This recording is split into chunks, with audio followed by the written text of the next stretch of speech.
Good evening, everybody. Thanks for joining in for the second evening. So last night, a couple days ago, I did two presentations. And I broke them in half because I sort of feel like the second one, which is the sort of analysis of the halftime show from the Super Bowl, it sort of should stand on its own. So I broke it into two parts so as to not be too overbearing for people. And so this part is about the halftime show. I'm in Philly, so we lost, but our town didn't get wrecked and nobody rioted, so that was good. Actually, the night of the Super Bowl, I did not feel well, so I went to bed early. But my friend Steffers messaged me in the morning, and she was like, "Look at this footage of the halftime show. Like, do you see what I see? This looks like a lot of emerging technology." And again, the nature of this particular performance was very high tech. Like, it's one of the most high tech performances out there.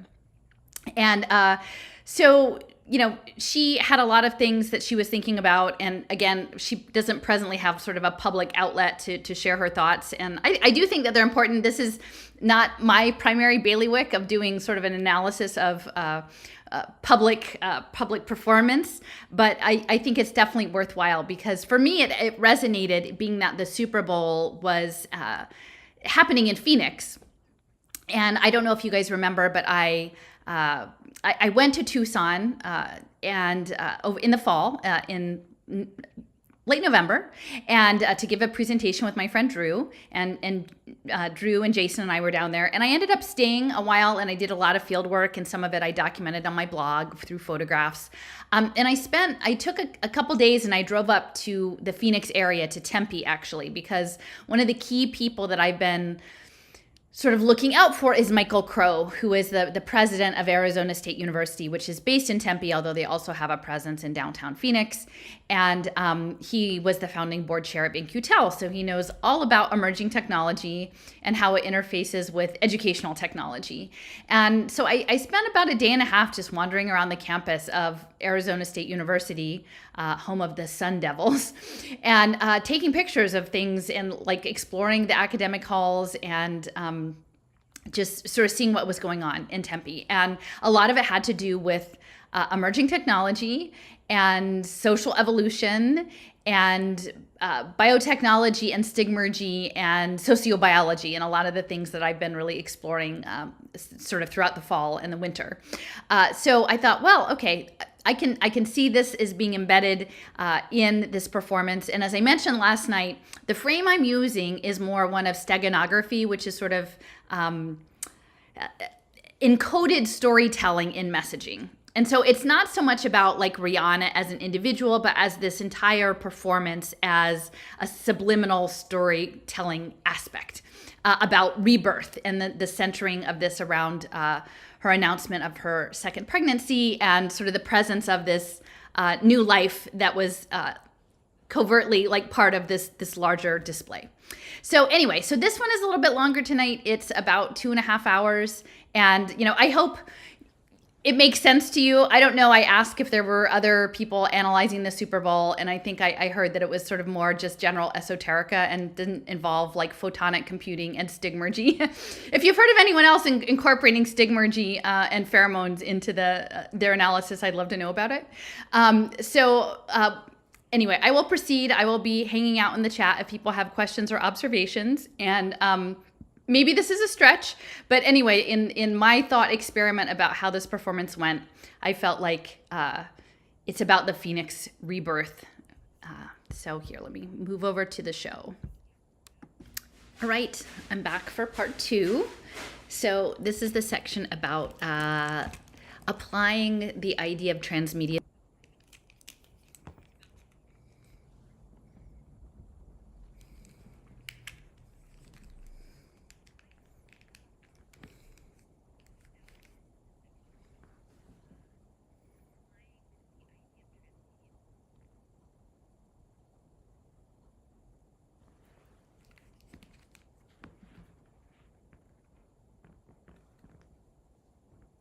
show was identified as sort of technologically innovative, and these levitating platforms were done ostensibly to preserve the grass for the players so that they didn't compact the turf.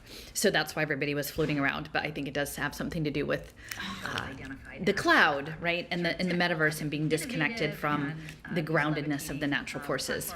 So, this is about, I mentioned in the last episode, but the idea of steganography, which is encoded communications that aren't necessarily encrypted with like a cipher, but the way in which material objects are manipulated to convey communication that you're only aware of if you're one of the people who knows the trick behind it. And so I would say a lot of the stuff that I'm going to talk about today regarding high-level computing is commonly known if you're working in these fields, but for the average Super Bowl viewer or whoever, this is not going to be anything that they would be familiar with. And so I think it's somewhat like a hat tip, sort of laying the groundwork in terms of intentionality. And, this was originally Stuffer's idea, but definitely about it being in Phoenix, and Phoenix being the firebird, right? The bird that, lives for thousands of years until its time is up, and then it burns itself, it creates a nest and burns itself up, and then the new phoenix arises from the ashes of the old. So it's a new rebirth, and when you see Rihanna's outfit and all in the red, it sort of does embody like a fiery, end and rebirth, beginning of the human plus melding of humans and machines through nanotechnology and frequency. And, I think it's about ushering in this new era. And so if you missed the first half, I spent a lot of time sort of looking at this map that I was doing about Game B, which was a series of meetings by this gentleman, Jim Rutt, who was well known in technological circles, and his group of people, many of whom are now sort of identified loosely with the intellectual dark web, and that they were contemplating, I think maybe 10 years ago.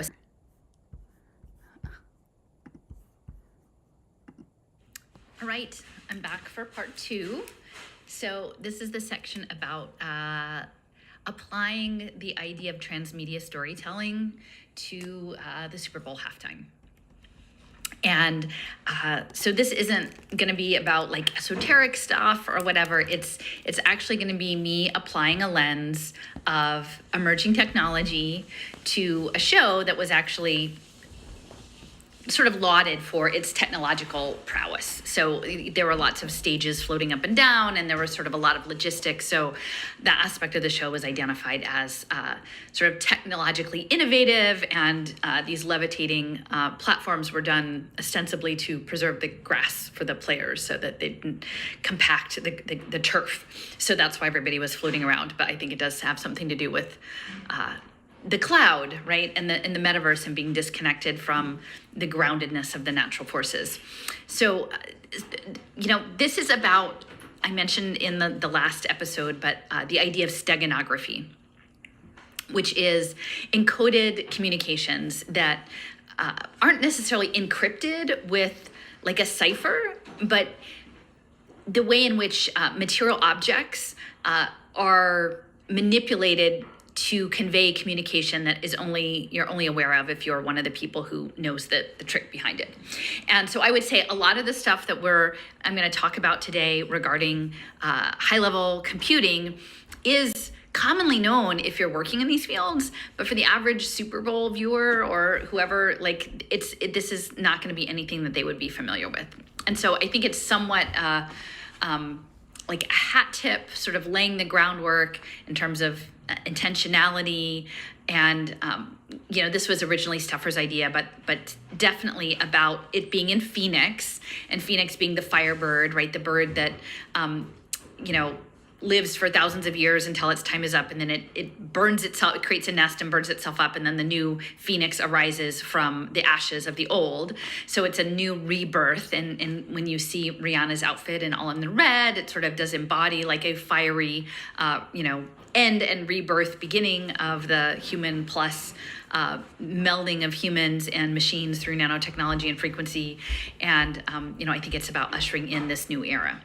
And so if you missed the first half, I spent a lot of time sort of looking at this map that I was doing about Game B, which was a series of meetings by this gentleman, Jim Rutt, who was well known in technological circles, and his group of people, many of whom are now sort of identified loosely with the intellectual dark web, and that they were contemplating, I think maybe 10 years ago, essentially like a different program, something that's different than the current economic structure, which is problematic.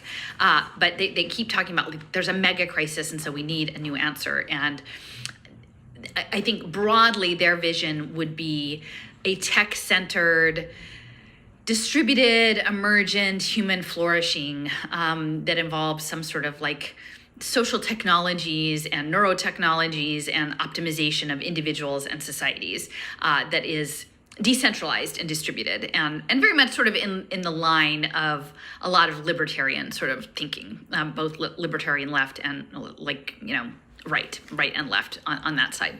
So that was the overall framework, and that they were selling it through this short film called An Initiation to Game B. And in this film, it's about a young woman, and she falls into like video game land, and they introduce her to this idea that she is being attacked by a parasite on the back of her neck, which is the old system, the game A, and that she should seek balance and harmony with nature, and then that would bring everything back into balance, and that would be part of the Game B program.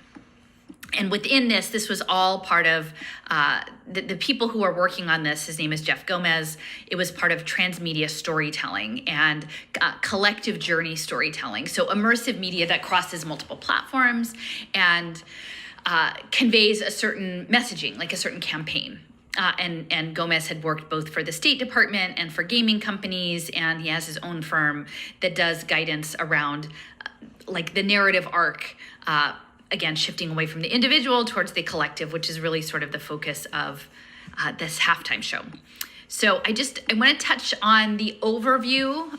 Again, steganography, this idea of sharing information discreetly, right? Because there is this plan that we need to have something that is, shareable, and that is, that the message needs to get out to the public in sort of a very low-key way before they start to ramp it up. And so I think that the overall theme of this show, and we had touched on it earlier with this idea that the transmedia platform was called Conductor, and Jeff Gomez was talking about these various narrative threads, whether they be through television or video games or books or toys, that these are all parts of an overall symphony of the story that is being told to the collective. And so I think that within the symphony and the conductor, this idea of many of the people who are in the white coats are agents in the multi-agent simulation, and that this is part of a human computing paradigm, like a new model of human computation. And this is a book I had done a read aloud of one of the chapters earlier on. This guy, Pietro Michelucci, is based at Cornell, I believe, or if not directly in Cornell, at least in Ithaca. And so they're developing essentially an entirely new field of social computing and human computing. And eventually it may be in our biology, but at this point it also may just simply be us with wearable technology moving about and manipulating things in tandem with artificial intelligence to create emergent solutions, knowledge bases, something like that. So I'll just read from the Human Computation, a Manifesto. Again, this I think came out in 2013. The abstract is: today humans face many challenges as a species, including some that pose grave risk. Technology has been a significant contributor to these risks, but it may also lead to solutions. In the first part of this chapter, we consider how human computation, or HC, the study of humans as computational elements in a purposeful system, has already been helpful in solving problems. And then we consider why HC may be instrumental in mitigating future risk. Then we will examine the maturity of human computation as a practice and a discipline. And the analysis informs a proposal for technical maturation and a formal definition of the field. So they're looking at humans as computational elements towards a purposeful system. And that would be exactly what I'm saying that this halftime show is. And it involves eusociality, which is this kind of E.O. Wilson, who is an entomologist who is, I believe, at Harvard, developed the idea of sociobiology. And he was looking at social insects like wasps and bees and termites and ants. And one of the main elements actually of eusociality is that a certain class of members of the hive, which is almost in and of itself a superorganism, give up their rights to reproduce in order to care for the young that are created by others. So like the queen bee, for example, right? You've got all of the drones and the workers that take care of the eggs, but the eggs are all produced by the queen bee. And so I would say, like, in this overall dynamic, you have the primary performer in red, and then you have all of the drones around in the white coats who are in a coordinated fashion carrying out a problem solving, right? Their problem is to conduct the routine. And in some ways, that's almost like a computer routine, like a subroutine. They're computing major routines with multiple subroutines nested within that. And those are the songs, and then those are the various dance moves and their positionality in the event. So, 1 second. Okay, so that's that. And so within that, it's really hard, I think, for us to get our minds around what non-traditional computing interfaces might look like. And so right at the beginning of the lockdown stuff, I remember coming across a clip from MIT where essentially they were pitching electronics sort of essentially grown into plants, like nanoelectronics, and they were using living tissues of plants as a sensing mechanism. And so there was a potted house plant by the door of a woman's apartment. And so she was on the computer in another room, and the door was cracked, and the cat ran by the plant out into the hallway of the apartment, and she got a notification on her computer that the plant had seen the cat run out. And so the plant itself would be a non-traditional computing interface. And then later there were plants, there was a young couple that were living in a distant place, and they each had a plant, and that the young woman would pet the plant, and then it would communicate across the gap to the plant that was in her boyfriend's office, and then next to him, and then that plant would move. And so they were communicating through the plants, which as opposed to email, I guess. But they have been for a long time looking into non-traditional interfaces. And so one of the talks that I listened to earlier was with Alison Duderman and presenting for Protocol Labs, and she was with this she was going through key emerging technologies, and one of them was this using a building as a computer interface, and it was called Dynamic Land, I think, in Oakland. Yeah, Dynamic Land in Oakland, and these were a nonprofit in the spirit of Xerox PARC. And it says that we're inventing a new computational medium where people work together with real objects, not alone with virtual objects on screens.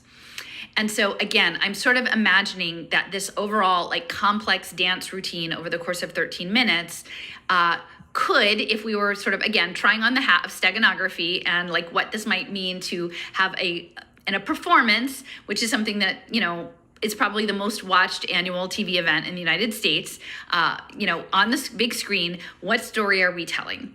And, on the surface, this is a story of, a powerful, businesswoman who is making a comeback to the entertainment business after being sort of out of the public eye for a while. And, she presents her, second child, that she's pregnant with her second child. And so that's a surprise, but there weren't that many other surprises. And it was sort of an oddly minimalist, but technically a challenging presentation with some odd quotes, but people, that she sung the favorite songs and everyone was happy with that. So they were fine that it wasn't something more, right? And what I'm saying is there actually was something more, but people didn't have the lens to actually actually interpret what the more was that they were seeing. So the more was the human coordination as agents, and then using the built environment as a computational device. And then so like within this is something I've been struggling with for the past, I don't know, 2 or 3 weeks. In the series that I'm working on now about the game theory and the betting and biophysics and econophysics and liquid democracy, I was spending some more time revisiting Dominic Cummings and his relationship with Cambridge Analytica and Robert Mercer and Renaissance Technologies. And he was a bit of an odd bird. He was the advisor to Boris Johnson, the Prime Minister of the UK, and he at the time was petitioning for, in 2019, that everyone through the NHS had genomic screenings so that people could be screened for for wellness protocols, but then also for intelligence, right? And one of the people that he was looking at was someone by the name of Stephen Hsu, HSU, who was with the Department of Physics and Astronomy at Michigan State. And a fairly controversial person. He runs a company that does testing of embryos for in vitro fertilization, like one of the largest companies worldwide. And he is advocating this idea of using a genomic sequencing to identify intelligence. And I would say, there's a traditional understanding of intelligence, maybe in terms of an IQ test, but I do think that there are biomarkers for other kinds of intelligences, like empaths or artistic, tendencies. And it's starting to make me feel like that's some of the collection of genetic material over the last couple of years is probably somewhere back there linked to our digital avatars, our social media profiles, to sort of fill us out as archetypes in this modular human computing interface machine. And we don't talk about this. There was controversy. He actually was appointed at a higher level at the university and then had to step down because of student protests around this level of research, which is, pretty openly eugenics related.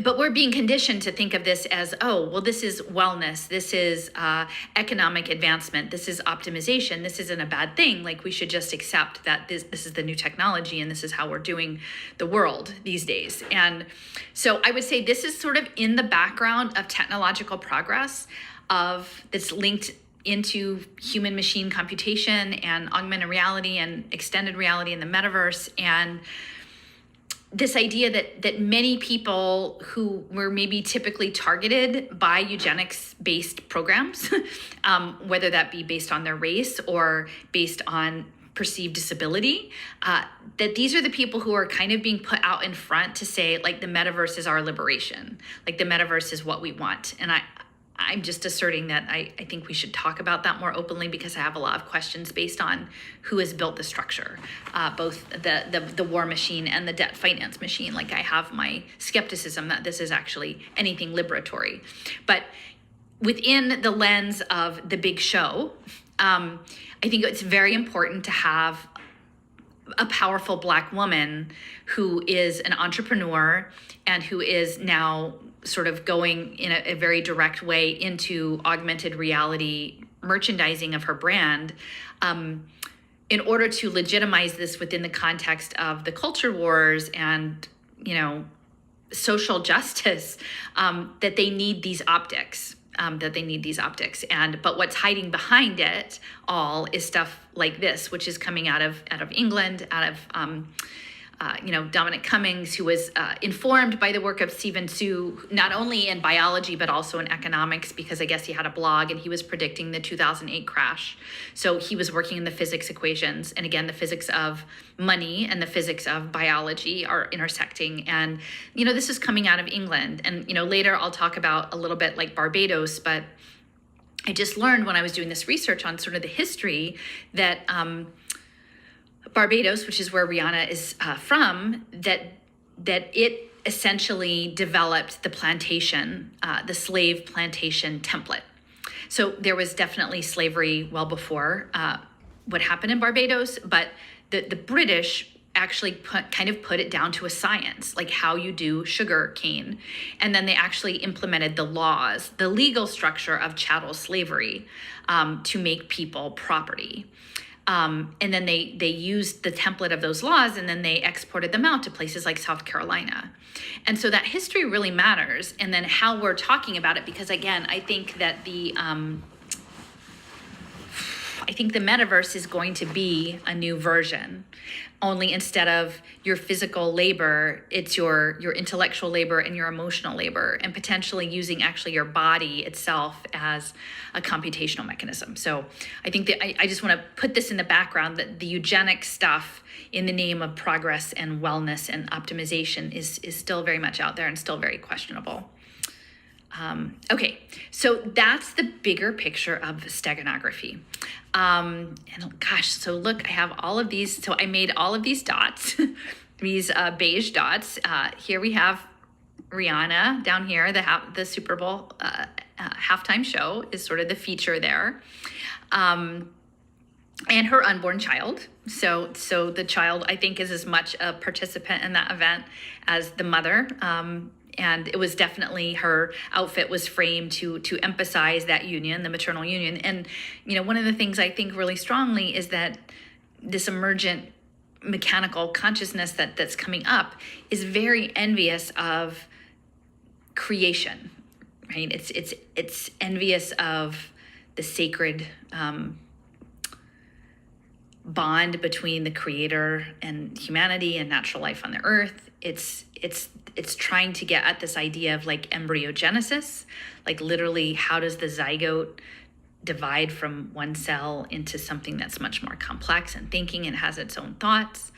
And it can compute, but it can't do that. It can't do that part. And so I think as the centerpiece of this, again, mother and child, many of the social impact finance programs that I've been exploring for the past, at this point, it's maybe 8 years, they're targeting Black and brown women, mothers and children. And there's the Aspen, like 2-generation, like making money on the children, making money on the mothers, and they're targeting the global South. And I think also through the UN Sustainable Development Goals, both the education and the telemedicine, particularly maternal medicine, they're trying to get all of that data, and they're framing it as prenatal health care.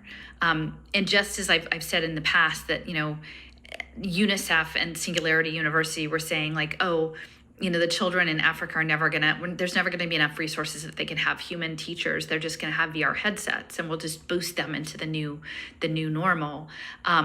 They don't want people to have real doctors and real midwives. They'd rather just, have some sort of mechanical devices with remote sensing, because it's about the data.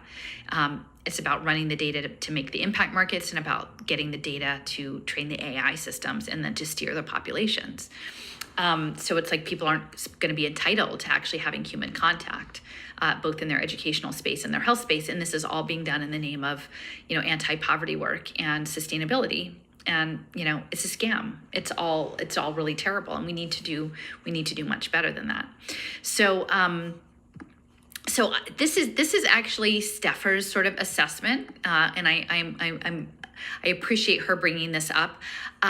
She was telling me about the mitochondrial Eve, and let me see if I can pull this up. So this idea that in the human genetics, so there's the mitochondria, which descends through the maternal line. And there's a gentleman who ended up actually finishing his career at Penn, and he did this research. He identified that it's not just the general main genome, that it's the mitochondrial genome that's also very significant.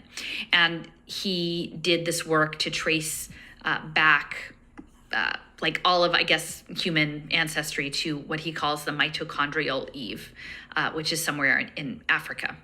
And so again, many of the residents of Barbados were people who were enslaved and taken from Africa and transplanted to the Caribbean, to the plantation culture there. So I think, and then again, much of the impact finance space through the Inter-American Development Bank is also centered on the Caribbean. So this stuff didn't go away. It keeps remorphing and remorphing itself. So if we imagine perhaps the archetype of the mother, there is this mitochondrial Eve. That's quite interesting, because I think that and Steffers has done work that I need to like dig deeper in, because the health space is not, the technicality of the health tech space is not my strong suit. But looking at Singapore and looking at sensing technologies and like manipulation of our cellular function, right? Like within the context of nanotechnology and biotechnology. And so if you're going to rebirth a new era of human machine fusion, the centaur, cyborg centaur manifestation, like you would do it through a Black woman, like you would do it through the mitochondrial Eve, right? And it seems like to me that she could represent that archetype in this transmedia storytelling, she and her baby. And it's quite interesting, because when I was doing the, we have these interesting synchronicities. So, I had been talking, well, actually Steffers did give me the link to the game B. I had been talking with her about it, and she found the video that's, again, pitching this ostensibly back to indigenous culture, but I'm skeptical that that's actually what, what's happening there. And the matriarch of this, she's the one who's saying, I am the matriarch who gives life and purpose to the coming generation. So she's the conductor, I guess, in some ways, right? Like she gives life and she gives purpose, which is the direction. My wisdom is that of the heart. And so the heart in the Taurus. And she's clad in a magenta dress. And magenta is one of these key colors. And then in her, she has sort of a tiara, and her hair is white. So I'm assuming she's like supposed to be an elder, and her sort of crown tiara is all crystals, and they're magenta as well, which I think sort of corresponds to rubies. Rubies are red or magenta. And so the mitochondrial Eve kind of, for me, overlaps with the matriarch that's within the game B format. And okay, so I might just touch here on Barbados. Of course, Rihanna, she's, the treasured child of Barbados, the woman who's left home and done amazing things. And, but like there are aspects, like these systems like to find offshore nations, island nations, small nations to do their testbed work. And I know very clearly that for Pay for Success Finance, the Caribbean islands are a test bed of a lot of this stuff, both for the intersection of the offshore banking and the remoteness, and the fact that like people, they just wouldn't know. They wouldn't even know that this was something that would be happening. So I'm just going to touch on a couple things. Steffers sent me this article talking about like Barbados. It says Flow announces the end to copper wire as fiber optics is fully in operation. That Barbados is the first island in the Caribbean to be fully wired by fiber optics. So this photonic optical computing, the light-based computing, is really central to what is coming. So that's significant that Barbados is the first fully fiber island. Then I came across this article that says Barbados to become the first sovereign nation with an embassy in the metaverse. This was in November of 2021. And so, that's interesting. There, again, we're talking about metaverse culture. It goes on to say that they're preparing to legally declare digital real estate sovereign land with the establishment of a metaverse embassy, starting with Decentraland and moving on to other firms, and that they were looking to provide e-visas and a teleporter that would allow people to transport their avatars between different worlds. So this is what we're talking about these days, right? Like the imperative of the economy to grow into the metaverse, right, is that we live as avatars and we travel around these different worlds. Now here is a document. It was part of a larger paper about social impact finance. So as soon as you put in social impact, it's pretty much everywhere. But this is an organization with the Maria Holder Memorial Trust and the Aspire Foundation of Barbados. They're pitching the growth of the third sector economy there, and the idea of having more measurable accountability for philanthropy. So, getting the social impact investing program going. And they were, wanting to align it with their national strategic social impact and social societal stability program. So it's all always in the name of better life, but it's more data. Like, we need more and more data to do the better life part. And then, of course, we've got Trident, trusted identity. You're introducing your new Barbados national ID. So they've got the national ID card, and it's interesting that it's Trident, because again, Trident is it PSI, which is also psychology and psychic ability, and Neptune, and the Trident, which also, when I was looking at the Arizona State University mascot, the Sun Devils, like, he's holding a pitchfork, only it's not a pitchfork, it's actually a trident. So Barbados has got, not only their digital metaverse embassy, but their digital identity. And this is, again, with the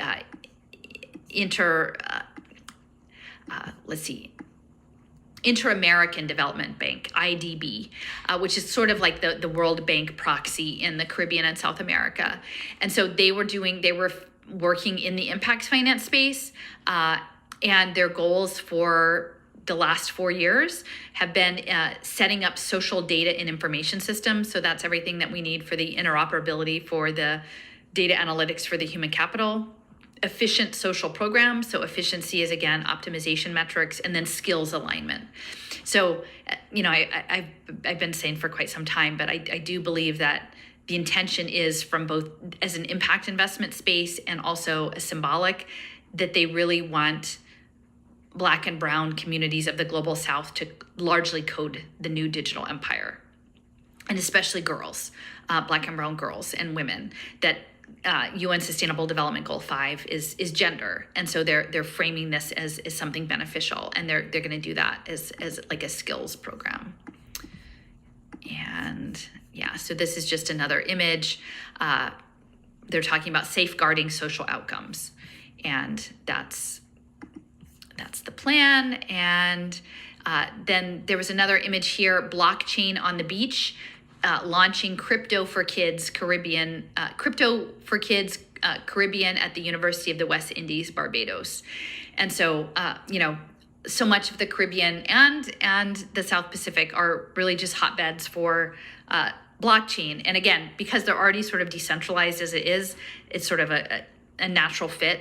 I think they perceive it as a natural fit.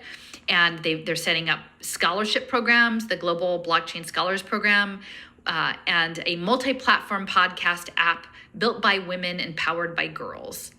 And so, again, one of the things I wanted to sort of mention as we look at the halftime show is that, like, the levitation of the stages, again, what they say is that that's for protecting the turf of the game and protecting the players. But it is disconnected from the ground. So you have, like, this maternal figure, which really, you think about, like, the Earth Mother, or somebody who is grounded in the natural energy of the planet and nature, is actually been disconnected and lifted off. Like, at least these children and moms and women are, like, on the sand, like in the surf, connected to the natural environment. But I think what we're seeing portrayed, again, clearly, as stadium is always an artificial environment as it is. But to me, the extra step of lifting up into the sky is towards, like, the cloud, right? Lifting up and having that disconnect. And then this is just some information that I was looking up about the plantation system of the British West Indies, and, like, how it came about. And it said that the integrated plantation was the economic foundation of the first British Empire. It was established and refined on Barbados, which became the richest colony in the West Indies after colonization in 1625. So it's a long time. And at first they had indentured servants, but eventually they developed the sugar monoculture and took people from their homes in Africa. And it said that although slavery had been practiced since 1636, chattel slavery was given its first legal code in Barbados in 1661. And I think this is really, really important for us to understand this idea of chattel slavery and legalizing the idea of people as property. And of course we all know this and we know that it's terrible, but I think we think we're beyond that.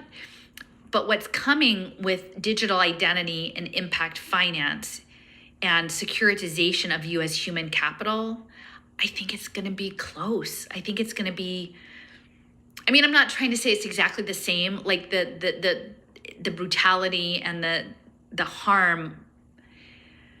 I would hope that it would never get that bad again. But I think the level of control system, it will be something different, but also really pervasive and really terrible. And I think part of it is normalizing that for people. And it's normalizing an existence of digital confinement within the children, right? And for me, that's what's really central in the idea of this pregnancy being sort of central to the halftime show is what are we leaving for the children in this as we build this out, as we say, in order to become a successful entrepreneur, what you need to do is you need to buy into the digital prison, into the smart contract life, into subverting nature and turning it substituting sensors for nature, substituting this idea of these automated legal systems, right? This idea of them codifying the plantation culture and then codifying the legal system that goes with that. That is what is coming with the smart contract arbitration. And, Barbados then exported these legal codes to places like South Carolina. So it's like a model template. And that's what I'm saying is coming with the impact finance space. Okay, so that's, so that's that. Now I would say, let's see. So Rihanna has her own foundation. It's called the Clara Lionel Foundation, and it's named after her grandparents. Now, the framing is that she's investing in local solutions. And, of course, like anybody with that amount of material resources, I think it would be logical. I'm not saying that she's unusual, that she has her own philanthropy. She is focused on climate.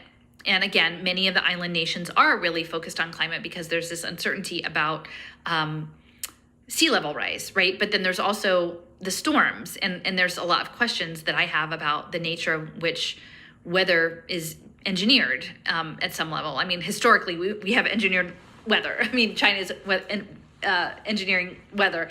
There is weather engineering. So how all of that fits into the bigger equation, and clearly people on islands are vulnerable because they're confined. So anyway, so she does have her own philanthropy in Barbados, and among the donors, so it's not just solely her money. Not surprisingly, many from within the music industry, because that's her background. But in addition to that, it includes Amazon, Facebook, and Jack Dorsey, formerly of Twitter, and Sony. And Sony is working on all of the AI work. So there's the music industry, the fashion industry, and then these outliers who are funneling money into the philanthropy there. And also along those lines, so this is, Steffers brought this to my attention. It was someone who she dated before her current partner, and I'm sorry, I forget his name, but he's a rapper. But they dated for like 3 years, between 2017 and 2020, I think.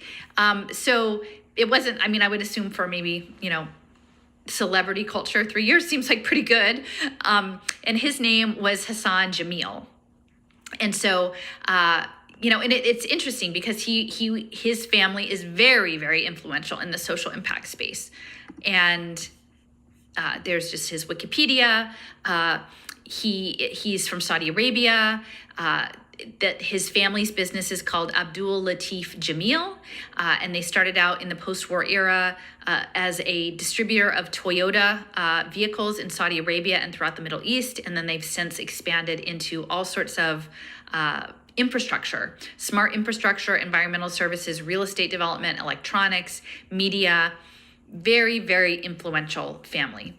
And like, I actually know the name because when I was, again, doing my education work, I came across the Poverty Action Lab. Now, they funded quite a bit of research at MIT through their subsidiary. There's their charitable subsidiary called the Community Jamil, which started in 2003. And among their investments was the Jamil Clinic, the Jamil Institute at Imperial College London, which happens to be run by Neil Ferguson, and the Jamil Latif Poverty Action Lab. And the two founders of that won the Nobel Prize in 2019. And so all of this is aligned to the United Nations Sustainable Development Goals. And among these, okay, so we've got the Institute for Disease and Emergency Analytics, and that's at Imperial College London. We have a picture here, combating disease threats worldwide. And so we know, again, that the plan is that there's this idea within biotech that we're constantly being sensed and measured for some sort of pandemic outbreak concept. So these are the data analytics. Remember when our life was run by a data dashboard the last couple years? Well, these are the people who are building the data dashboard, the emergency analytics. And there we've got Professor Neil Ferguson, who is the director of the Jamil Institute, and he's giving an interview. So we've, clearly these are people who are very much involved in what we've been living through the last couple years. They also have a machine learning in healthcare program at MIT. This is the Jamil Clinic. And remember, I was talking about the digital twins, this idea that they want they want to model you internally, like how your body works, and then they want to model you how your mind works probably, and then they want to model you how your social actions work, and then they want to model your cognitive skills and abilities, and that is all going into the digital twinning. And that is being used to feed into machine learning for AI, for pattern seeking. So the Jamil Clinic at MIT is also one of their projects, and these are some of the classes that they're teaching. Machine learning for big data, artificial intelligence in healthcare, applied deep learning boot camp, linear models to deep learning. So all of our biology is getting pushed in there for some sort of pattern seeking. And again, I'm not saying that there's no good that can come out of this. I'm sure that they imagine that computationally they'll find some answers to people who have really serious problems. I'm not trying to diminish that in any way, but I'm not convinced that the machine is the answer to healing always. I don't think it can be reduced down to that. I think that there's something more about our energy and our vitality in our life. So I think once we get so single-minded into this one way of being, and then we allow that to run our lives, I keep talking about the extended reality video game where your smart toilet talks to the lock on your front door. And if the AI doesn't like what you do in the morning, you don't get out. And I don't think that that's that far off. So, when we see these fancy advances, we should keep that in mind. And they also have a program at MIT, a different program called the Water and Food Systems Lab. And again, one of the things I've been asking lately is what's happening with all of this synthetic biology and nanotechnology when it's getting in the soil and when it's getting in the water. I tried this week just to look up some stuff about, a critique of nanotechnology in the water. And I would say 95% of the listings were how wonderful nanotechnology is to clean the water. And I'm I don't want nanotechnology in my water to begin with. What are we doing? So of course, this is being framed as solving food systems challenges. And there's actually quite a bit in here. Stepher sent me a lot of material So Community Jamil, they were the ones that helped establish this program in 2014. So it's relatively new. And one of the researchers there, his name is Patrick Doyle, and he's a professor of chemical engineering. And his focus is on water and microfluidic technologies, which I didn't realize until I saw a clip. Again, Steph's brought it to my attention, but this clip about how microfluidic equations are used to model populations too, because just like drops of water, like weird agents or like drops in crowds. And so they use like the flow modeling of humans is also similar to what they do with like looking at fluid modeling. So he is not only doing the fluid modeling, but also the sensing, biosensing with nanotechnology and sensors and hydrogels. And so he has a lot of patents. Here's just one, and I can't pretend to sort of actually understand what all of these are, but producing shape-engineered alginate particles with viscoplastic fluids. And he is affiliated not only with MIT, but with this personalized medicine program in Singapore, and also with the Harvard Initiative for RNA Medicine. And here's another one, nanoemulsions. Nanoemulsions are finding applications in diverse areas for drug delivery, food, cosmetics, pharmaceuticals, and materials. So they're putting it in everything. And remember cosmetics, because later on, like Rihanna has a whole cosmetics thing. So there's a lot of nano in skincare and cosmetics. And a lot of it's being pitched as by the alternative health space people. Here's one, hydrogel microparticles for biosensing. And so they're doing biotechnology and sensing capabilities. And then he made a couple of companies. One was Firefly Bioworks, which is biological assays, a platform for that. And then this other one is called Motif Micro with micro barcode technologies, smartphone readable micro barcodes. So we're sort of imagining all of the tracking and tracing that will go in with that. And, the thing about the fireflies, and, I'll touch on this a bit later, but there's this idea of swarm robotics and synchronization. And so fireflies, or the blinking is actually one of the mechanisms that is being studied, is like how the pattern of blinking changes and how they become synchronized, and then how that understanding of the pattern synchronization can apply to self-organizing systems and robotics. So the firefly is a significant name in that respect. And okay, so that's another thing that the Jamil folks have done.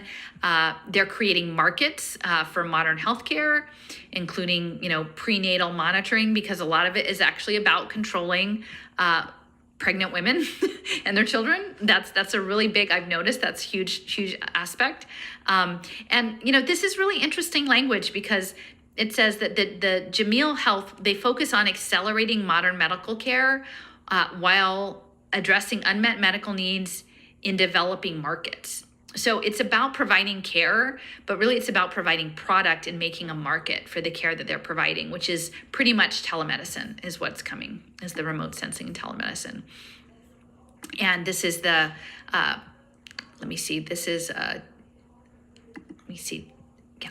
play this really quickly. So this is a guy who's pitching the offerings of the company of Abdul Latif Jamil Health in the Middle East. And before this clip started, what he actually said, that he was talking about like that the Middle East was really their product development area, but that they were looking at most of the global South was their business model. And this is for prenatal tracking.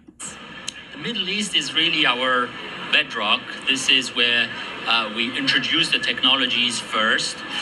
Another example of a great technology we're bringing is a Japanese company called Melody International. So the company has developed this unique fetal monitoring device, which allows for a pregnant lady to monitor the health of the fetus and transmit the information remotely to the treating physician or midwife. we're already in the new era of telemedicine democratized, basically. All right. So, and again, I'm not against people having access to like the kind of birth options of their choice, but I think that there are some questions now about the extent to which ultrasounds or ongoing ultrasounds are helpful or harmful to the fetus. And once you have these technologies and you have markets, because what they're saying is they're building markets, is it going to be like weekly, like, oh, you're remote, so weekly check-in with the ultrasound? Like, what is the exponential use? Because I'm starting to feel like, again, within the radio eugenics program, that they're trying to sort of set people up with microwave radiation to gradually mutate them into some sort of other state. So you would start that with the infants. And again, why would people not be able to have care with the local midwife or physician? I mean, and why would a normal pregnancy, people, because, they're not going to stop with, just high risk pregnancies. Like, there is a market imperative that then soon everyone will be getting like much more exposure to these devices because that's how they make their money, right? And so something that seems like, this is just for an outlier case for people who might like have a special need, it's not going to stay that way. I think we can understand, especially if you start to build in this into impact metrics in data analytics. So, and then related to this, the Poverty Action Lab. So this is also at MIT. It was founded in 2003, and then I think in 2005, they partnered with the community Jameel. And so this is all about scientific management of poverty, right? This is going back to the effective altruism stuff that I was talking about a while ago with FTX. Scientific management, and also, back to Bentham, it's all of that. And so the founders, Abhijit Banerjee and Esther Duflo, they won the Nobel Prize in Economics in poverty, global poverty alleviation, and really created the field of development economics. And, among the support of this lab, beyond the community Jameel, is the Gates Foundation, Google, the HP Foundation, the MacArthur Foundation, Sloan in the UK Foreign Commonwealth and Development Office. So these are all players that are really well known to me in the impact finance space.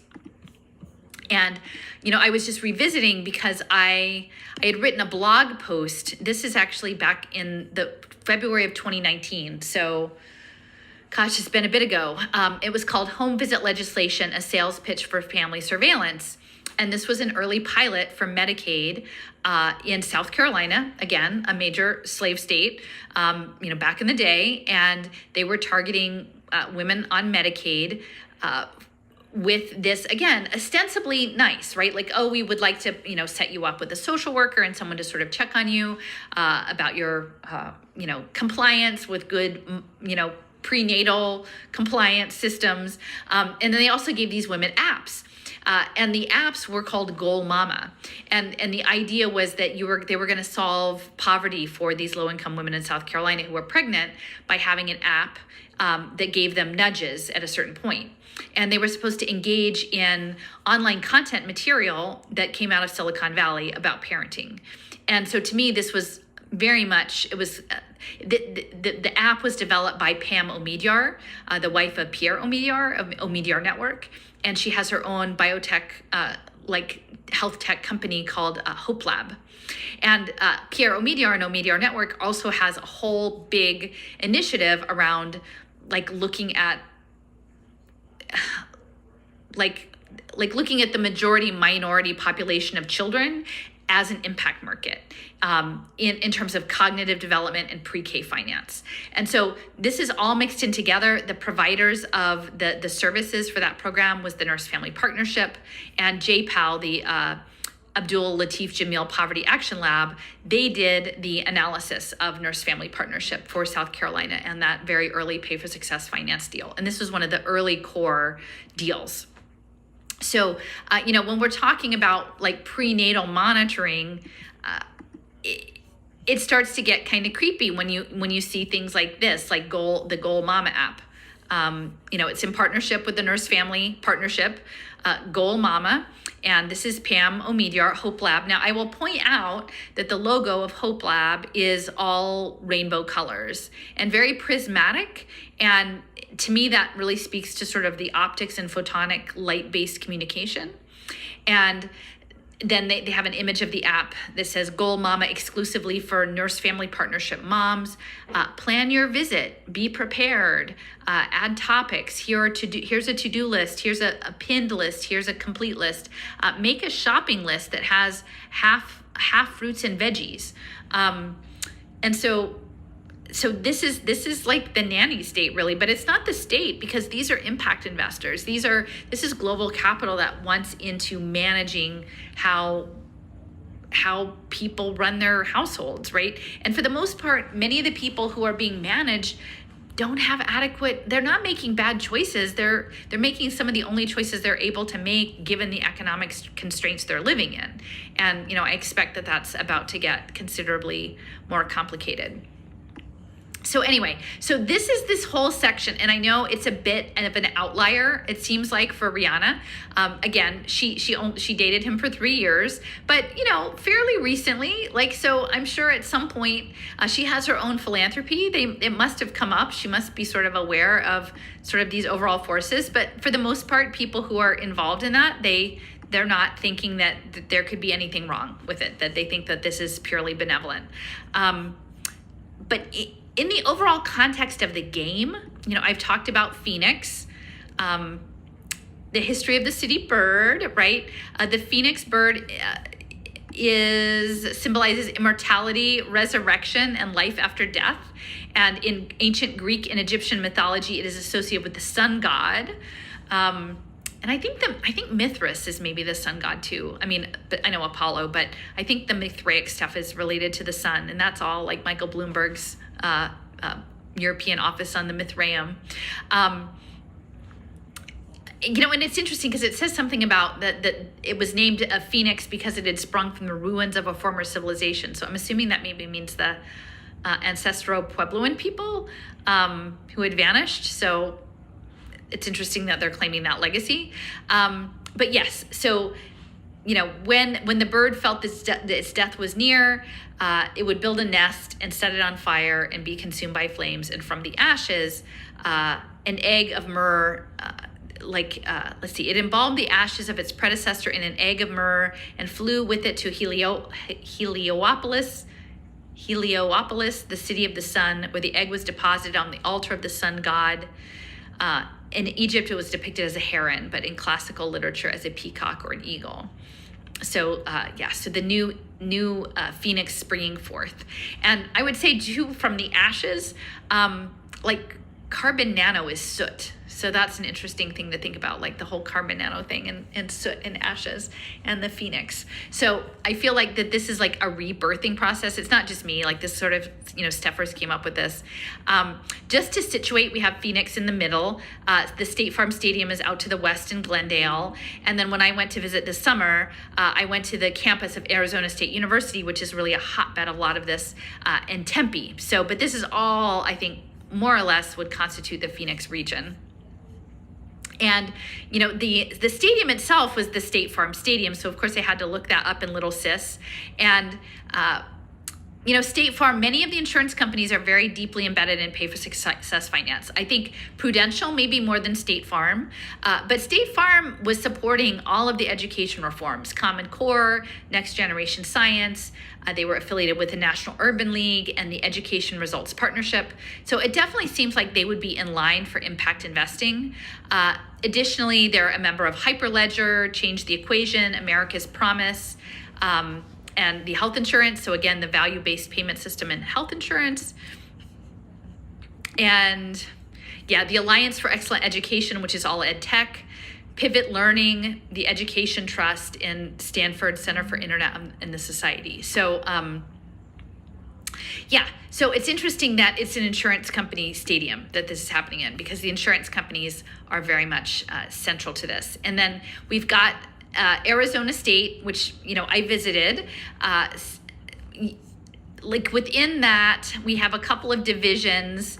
We've got the Center for Nanotechnology in Society, which is like it's they claim to be the world's largest center for research on the societal aspects of nanotechnology. And I think this is really important given, when I'm going to show the particulars of the event. They're working in stigmergy in their sustainability division. And this gentleman, Theodore Pavlik, he is a sustainability professor in the Julie Ann Wrigley Global Futures Lab. And his focus is on natural systems and including social insect colonies. And he does engineering around decision-making algorithms for artificial systems. And so again, when we imagine the dancers as a complex system, like coordinating system, this is all very relevant. Stigmergy, complex systems, social insects. And he's part of the Sustainability Institute, also computer engineering, applied math, and biology and animal behavior, because like for them, we're just all animals. And let's see. I visited this place, the School of Human Evolution and Social Change. So I went there and I put like a little intention down between the Sustainability School and Michael Crow's office. But they're working in social sciences and applying, again, environmentalism, museum studies, and applied math. So they're really using applied math to evolution and social change. And so when I went in there, I'm like, do you know about the world brain? Do you know about Oliver Reiser and Teilhard Jardin and Vernadsky? But none of them do because they don't teach that there. And then there's a whole huge area that were multiple buildings called the Biodesign Institute. And they're describing it as nature-inspired innovation. But essentially what that means is they take the molecular structure of nature and then they start to pull it apart and then make new things. So that's what the bio-inspired design is all about. And when I was looking, much of their focus was actually around the COVID testing and technology around that. So these are all things that are in the vicinity of Phoenix, the rebirthing system. And again, when I was doing my earlier research before I understood all of this stuff, I knew that Michael Crow, who was the president of Arizona State, he worked to set up the ASU plus GSV, which is Arizona State University plus Global Silicon Valley, which is an annual summit, I think usually in San Diego. And they were very closely involved in like pitching entrepreneurial opportunities in ed tech, and again, data mining children pretty much. And so this is one of the sessions like from the last couple of years, and the sound quality is terrible on it. You can find it on my channel, but it's about the future of income sharing agreements and this idea of financializing your tuition payments and having your wages garnished. And so these income sharing agreements, Christopher Riccardi, who is the father of collateralized debt obligations and set up all of the terrible finance stuff with the mortgages, like he's involved with something called EDLI, which is setting up the income sharing agreements. And it's going to be sold as a way to address student loan debt. But really it's a way to keep the lifelong learners on the blockchain and to keep them indebted to people who are investing in their education and even their social welfare services that are tied in with it. So I just want to talk about like the future of indentured servitude and sort of digital slavery. It looks like the income sharing agreements and it's, the people who are pushing this are people like Michael Crow, who, really are some of the major influencers in Phoenix. Like, I'm sure that there's mayors and city council members or whatever, but I feel like this guy who's the founding board chair of InQtel and has been at Arizona State for over 20 years, probably like is the guy behind the scenes, like running the city. So I'm just gonna play this short clip.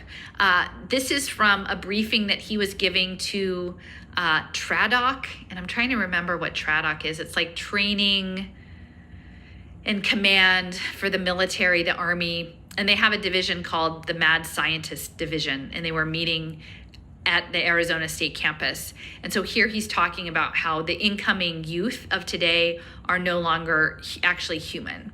And I think, again, this is really important to understand this Phoenix and the conversion into something other than a normal, natural human. The human beings that are arriving to us now, they're not the same species as you. They're Homo sapien sapien.net. I mean this in all seriousness. They are not the same species as you. They have never lived without access to some kind of a virtual supercomputer attached to their body. We have to figure out what that Homo sapien sapien.net is. How does that person learn? How can that person be influenced? How can you communicate with that person? And so the conflicts of the future are all going to have to then realize that there is a huge transformation in human evolution. All right. So a transformation in human evolution. And that's from the mouth of Michael Crow. And so again, think of that in the context of the halftime show and this unborn baby. And I keep oftentimes saying, like, the decisions we make or choose to not make because we can't be bothered to learn about it, or we're afraid to look at it, are going to affect those people. Like, people my age will probably scrabble along for the time that we have left, and we will not be fully integrated into this, but the babies will. They're after the babies, and all the babies, right? And I think especially like for people who maybe are leaning, like who might tend to consume content that's centered on the culture war narrative. Like, I've been coming at this because I was focused on public education in a very low income city that's predominantly African American, especially within the public school system. All people's kids deserve a chance to not be turned into a centaur. They deserve an opportunity to be treated with decency. And we all need to be like recognizing that we need to do better by all the children, like all of them. And there's enough resources in the world that we can do that. But this thing that's coming isn't. It's actually going to pit all the children of the world against one another. And, I don't know how they imagine somehow this is going to create some sort of decentralized wonderland, but it's absolutely not. So like within this space, we've got Philadelphia. Poor Philadelphia, we lost. I didn't actually watch the show, but like, it would have been nice, but our city didn't get wrecked, so that's nice. And then we've got the Kansas City Chiefs. So again, there are definitely problematic racial aspects to the name, the Kansas City Chiefs. And that's sort of still standing, and that's outstanding. But I would say symbolically, if we're looking at this from a storytelling arc, we maybe are going to set aside some of the other social justice aspects for a minute, not forever, but just for the purpose of this exercise. Like, I think symbolically, Philadelphia and Eagles represent sort of this patriot, birth of a nation, Constitution ideal, right? And then the Chiefs would represent the original people on whose land we kind of pushed them out with the Manifest Destiny, right? And both cities are centers of smart city technology, and they're both centers of biotechnology. And the Kauffman Foundation, which is a foundation that's like less well known, but really central to me, because so it's based in Kansas City. The guy who founded it, Ewing Marion Kauffman, it was founded in 1966, and his money came from Marion Laboratories. So it's a drug company. And so it's a very well endowed foundation. They were working with Ready Nation, Robert Duger, and oh gosh, I'm trying to remember her name. It was Sarah something. And they were working with the Kauffman Foundation to create the social impact finance space. And there was a report, I'll show it to you here. It was written in 2012 of March. It was a draft. It was called Early Childhood Pay for Success Social Impact Finance, a PKSE bond example to increase school readiness and reduce special education costs. And this is a report of the Kauffman Foundation and Ready Nation, their working group on early childhood finance innovation. And it was led by Robert Duger, who was with Ready Nation, and Robert Lighton with the Kauffman Foundation in Kansas City, Missouri. And so this is actually the paper that I actually found that explained that they wanted to securitize children. the debt associated with educating children.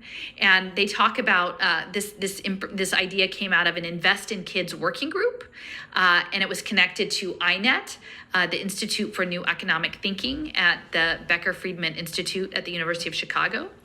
And I just wrote a little bit about INET this past week with Jordan Peterson, because the gentleman Jim Balsillie, who had been with BlackBerry, set up a special governance innovation center in Waterloo, Ontario, and they partnered very closely with INET. So I think Canada is very, very deeply involved in the pay for success finance space. And so in the description for the Kauffman Foundation working group, it describes something called Invest in Kids bonds. And it says that they can be underwritten individually or aggregated into asset-backed securities, which can be invested in by individuals and institutions worldwide. So it's not just that they're going to create bonds from the debt tied to children, but they're going to create asset-backed securities and trade them globally, right? So that means that children, like in accessing their education, are tied to a global debt market. And I would say, like, here's just another slide deck. This is a little bit clearer. It says the Kauffman Ready Nation Working Group finds social impact bonds can help finance early childhood, and that they will reduce pressure on state budgets, improve early child development, strengthen K-12 and workforce competitiveness. So this is lifelong learning. Like, everyone's going to be on this blockchain. Social impact bond assets will be able to be bought by for-profit and non-profit investors, traded among investors worldwide, and be aggregated in asset-backed securities. And this is the smoking gun. Like, we have to decide, like, we're turning our public policy into a debt finance market. And then what really concerns me is what I found out recently with Jeff Yass and putting it together with Futarki and the idea of liquid democracy and their intention that we reboot our democratic principles to do radical participatory voting. And in our voting, they're almost like betting markets for which systems will reach the desired outcome. But this is a desired outcome that's based in data, and it's not actually a real good outcome. Like, for example, in the education space, it would be a third grade test reading score. And we know that those scores, while they may represent something about children's literacy levels, they're highly incomplete. There's no way that just teaching a child to pass a third grade reading test makes them a good reader or an inquisitive learner. In fact, in many respects, it actually does exactly the opposite. So we're crippling everything with our striving for the data to make the deals to train the AI. So anyway, this is all baked into Kansas City. So this is the Kansas City. And Philly, I've talked about Philly a lot, so you guys know my stuff. But, I have this connected to this unborn child, right? And so this child probably is never, assuming, the mother's fortune holds out, like, going to be subjected to this. But all of the other children, like so many of the other children who are born in this time, are going to be subjected to that. So this is all of my sort of social impact finance background. These little gray dots are talking a little bit about augmented reality, here. So my understanding is that Rihanna developed a luxury brand, a clothing brand. She's very much into high-end fashion, but I think economically speaking, it did not do that well. Clearly, it's been very challenging for a lot of people lately, but she has a lingerie brand and like athletic apparel, as well as cosmetics and skincare.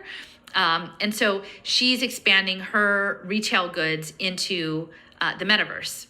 And they're also working in augmented reality so that her lingerie, you can get a body scan and it will tell you which items would be good for you. And I guess it says they're Apple devices equipped with LiDAR to analyze the shopper's body shape and find their fit twin from a unique database. So they're doing the body scanning.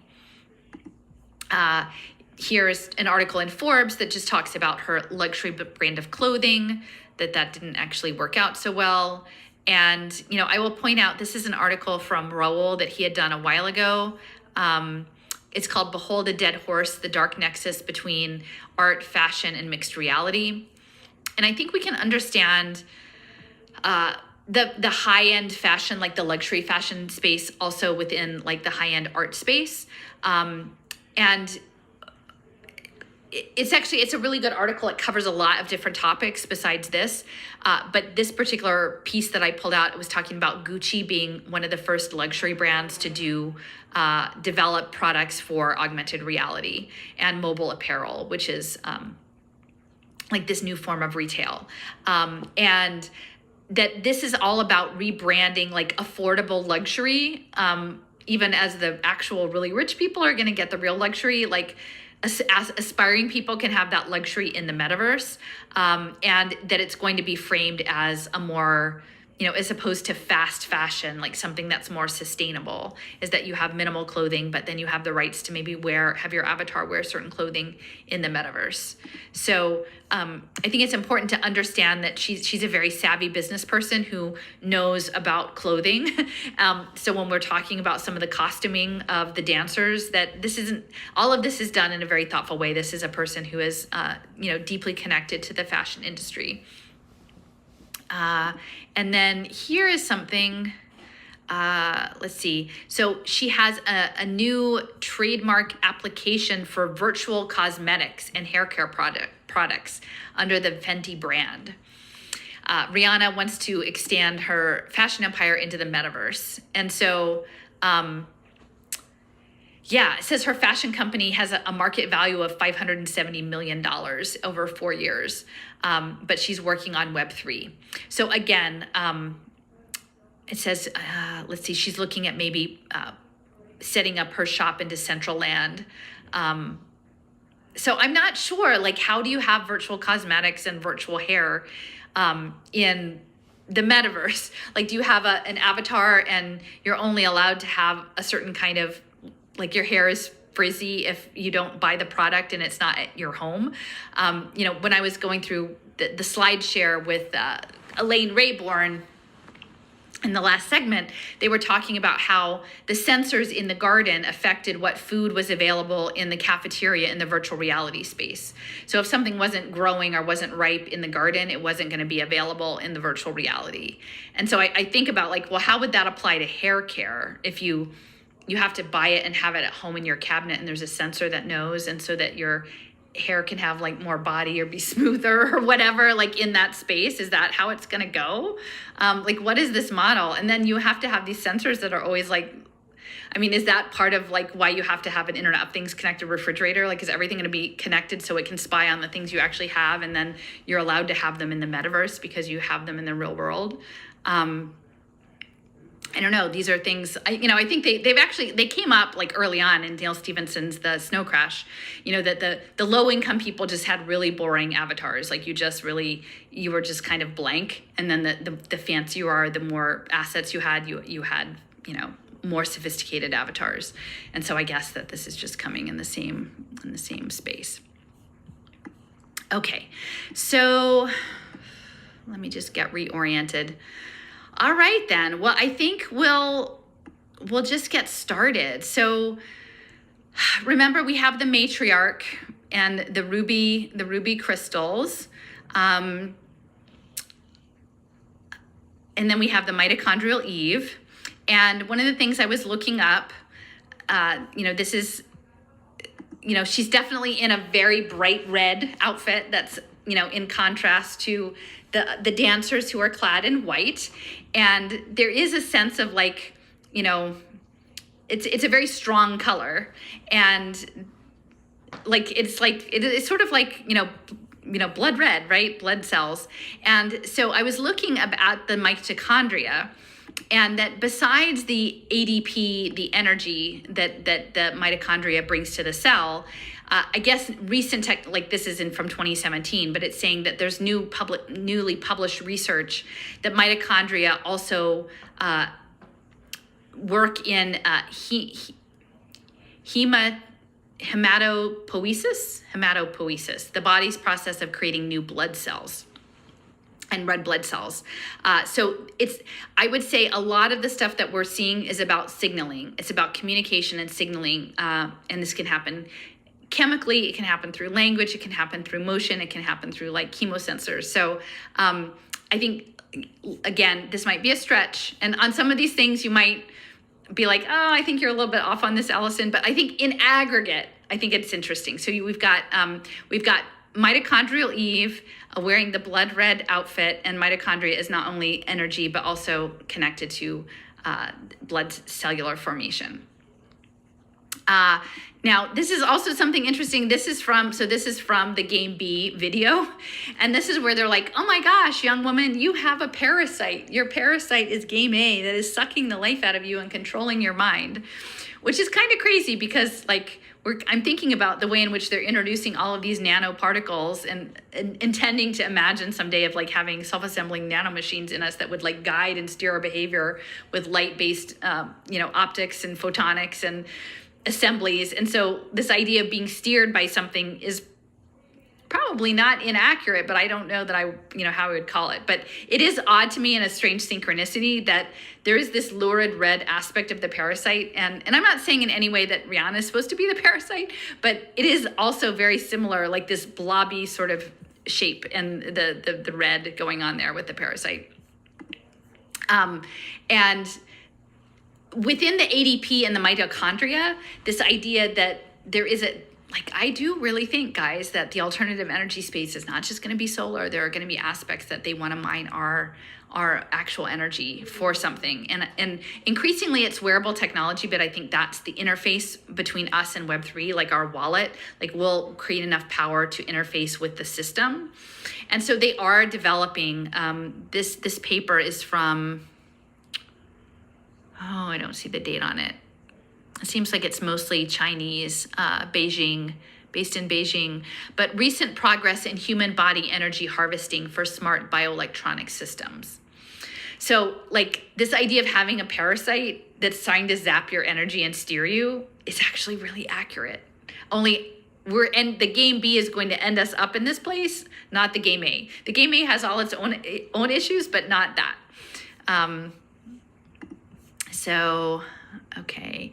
And then, so the other piece about this is the melanin. And this is something that Seb Solomon has been looking into, and Steffers also, this idea of melanin, because of its electrical and optical aspects.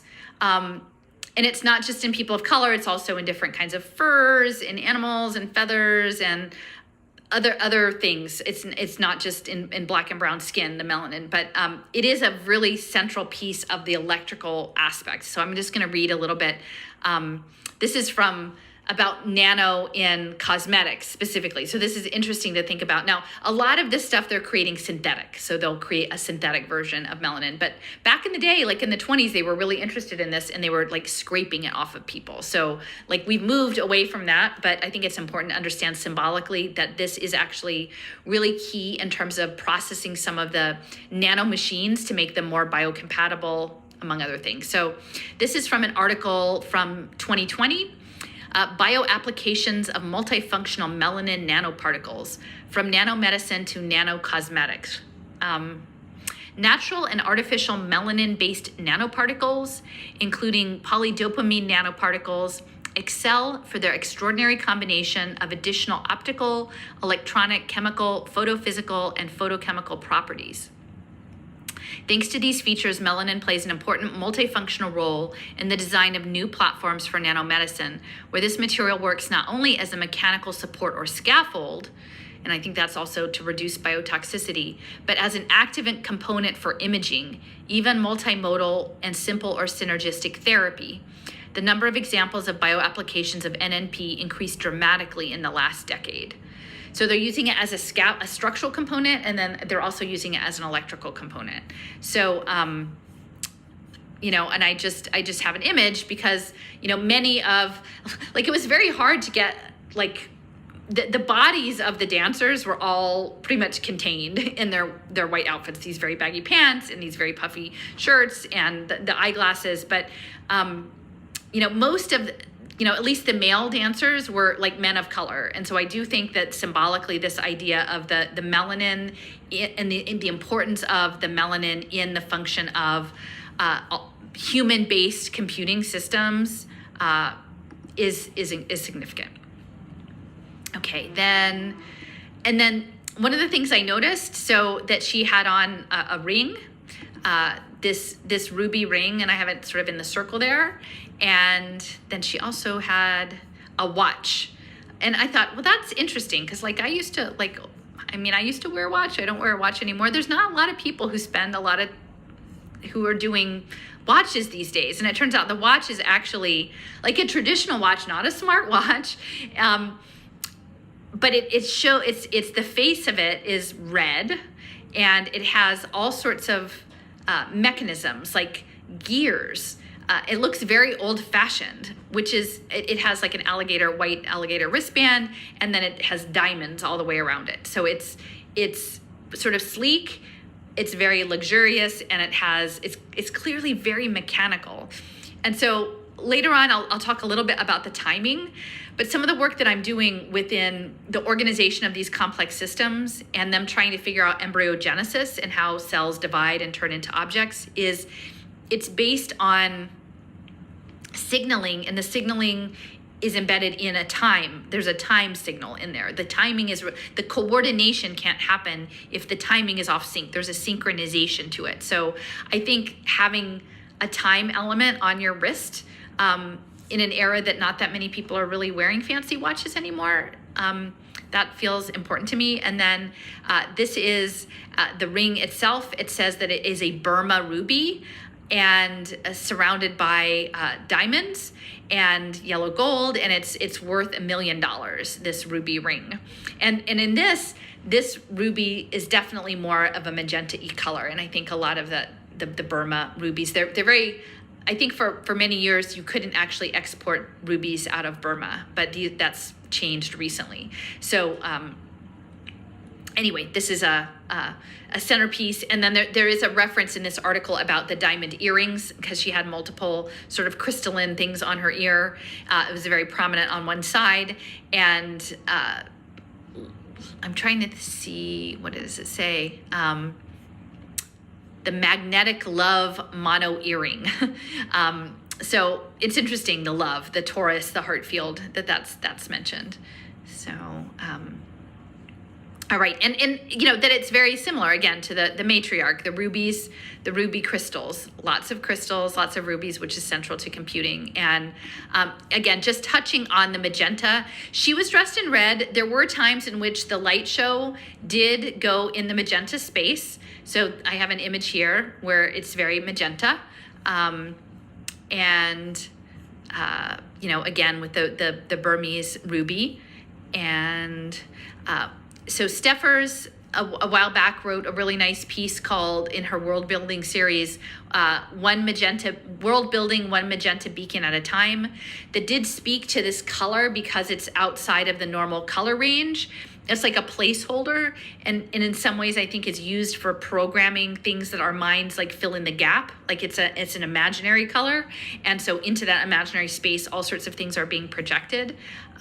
So she had worked on that, and then I had written a post as well that was touching on the lighting of the tree by the Queen, and that the podium turned magenta, and that's what got me interested in the T-Mobile magenta and how T-Mobile is interfacing in all of this. So the two of us have written on a few things about magenta that might be worth looking into. We have the links, if I'll link the map to this later. But rubies and crystals and the matriarch character and the magenta, I think are useful. Okay, and so I mentioned eusociality. So eusociality was this concept that, I don't think E.O. Wilson actually developed the concept, but he was a big promoter of it. And he identified eusociality as like one of the highest levels of social organization. And it was mostly with insects, but he said that humans did it too. And I'm like, I don't know. Like, I'm not really sure that E.O. Wilson was right about the humans also doing it. But he wants to believe that humans are like social insects. And it's defined by, this is the quote from the abstract of a paper called The Evolution of Eusociality by Martin Nowak, Karina Tarnita, and E.O. Wilson in 2010. Published in Nature. Eusociality, in which some individuals reduce their own lifetime reproductive potential to raise the offspring of others, underlies the most advanced form of social organization and the ecologically dominant role of social insects and humans. For the past 4 decades, kin selection theory based on the concept of inclusive fitness has been the major theoretical attempt to explain the evolution of eusociality. So you self-sacrifice in the interest of your overall kin, and because you are part of a super organism.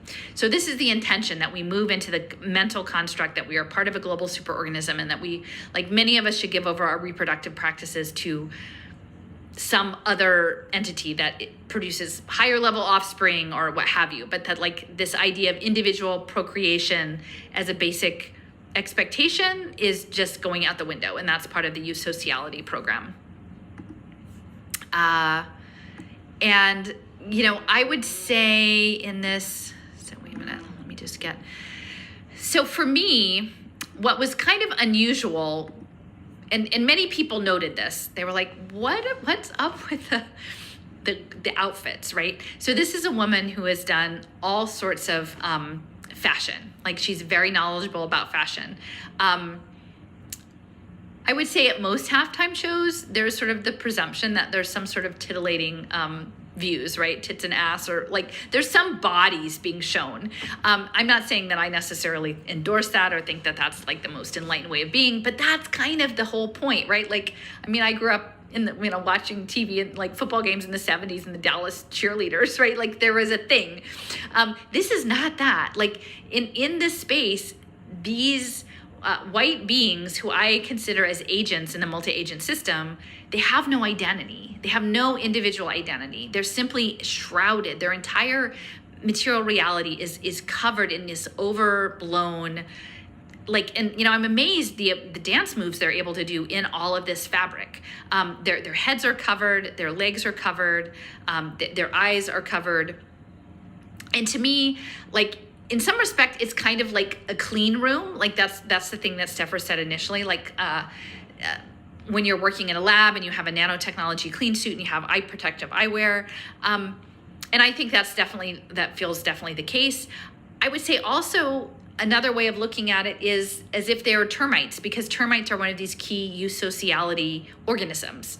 And I'm not sure actually if there's one queen in the termite colony, if it's like bees.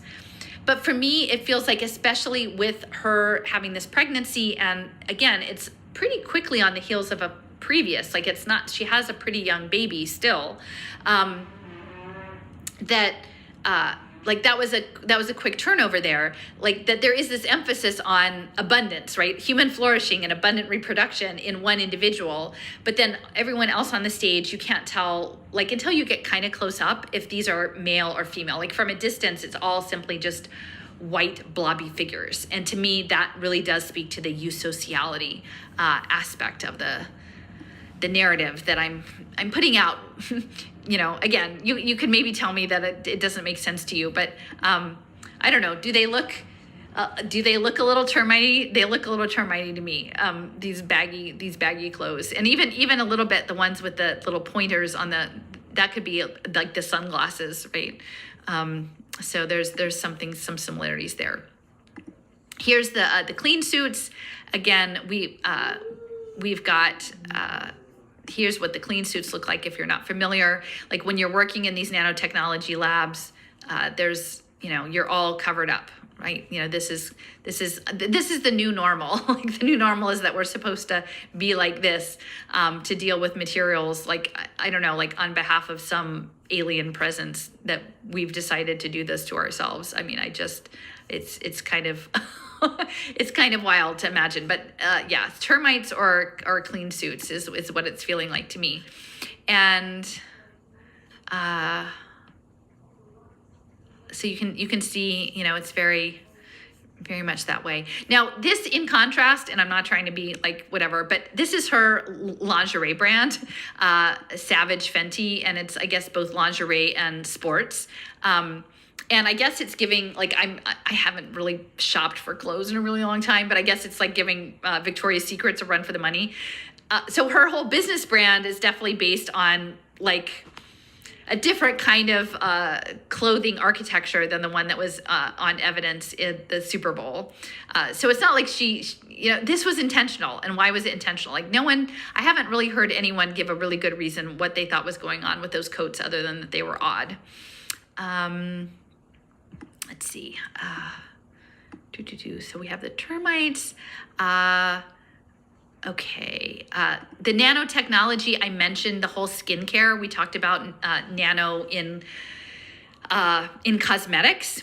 She has I didn't really notice at first that this was a product placement, but clearly, like at one point, someone hands her a compact and she, pats her nose and whatever and hands it back. So there is a product placement for her brand of skincare and makeup products, which are, again, very nice products. But increasingly in skin and cosmetics, there is a lot of nanotech. And, I'm even hearing from various circles that people in the alt health movement, influencer space, are like pitching products that are nanotech centered for like protection against free radicals or 5G or what have you. Like you're supposed to be covering yourself in nanotech for these other things. And I would say, I just because it's made out of organic molecules, like I'm not quite buying all of this. So this is just a paper, saying the role of nanotechnology for design and development of cosmeceutical application in makeup and skincare.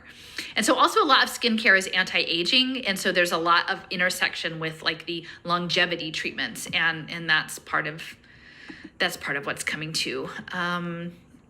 Here's a paper from 2017, Nano Cosmetics, Benefits and Risks. So at least there's somebody that's talking about that there are risks. Various nanomaterials and nanoparticles have been used in the development of cosmetics products, a field called nanocosmetic formulations. Advanced materials offer some benefits, while their utilization may be associated with some risk. And so it's an editorial sort of at least weighing that there are risks. But this idea of anti-aging and nanotechnology, like you could just be frozen forever, right? Like, I don't know, the nano equivalent of Botox. And so I would say on this, there was an article in Wired that talked about the technology of the lift platforms and the nature of that technology, that they were 15 to 60 feet above the field, and they were lit with LEDs, so that's significant, and they kept her off the grass. And they want that off the grass because they wanted to preserve their stadiums. And in fact, they're so careful about the grass, I guess they roll it out and into this area outside the arena to have it get natural light, and then they roll it back in for game day. I guess this is being used as a parking lot. And then they would test the surface of the grass with something called an impact tester to make it safe for the players. But it was interesting that in this Wired article, this impact tester, in parentheses in the article, it says, some call this tool the thumper. And yes, you can imagine Dune. It does this by dropping a hammer on the ground and returning a numerical measurement called a G-max.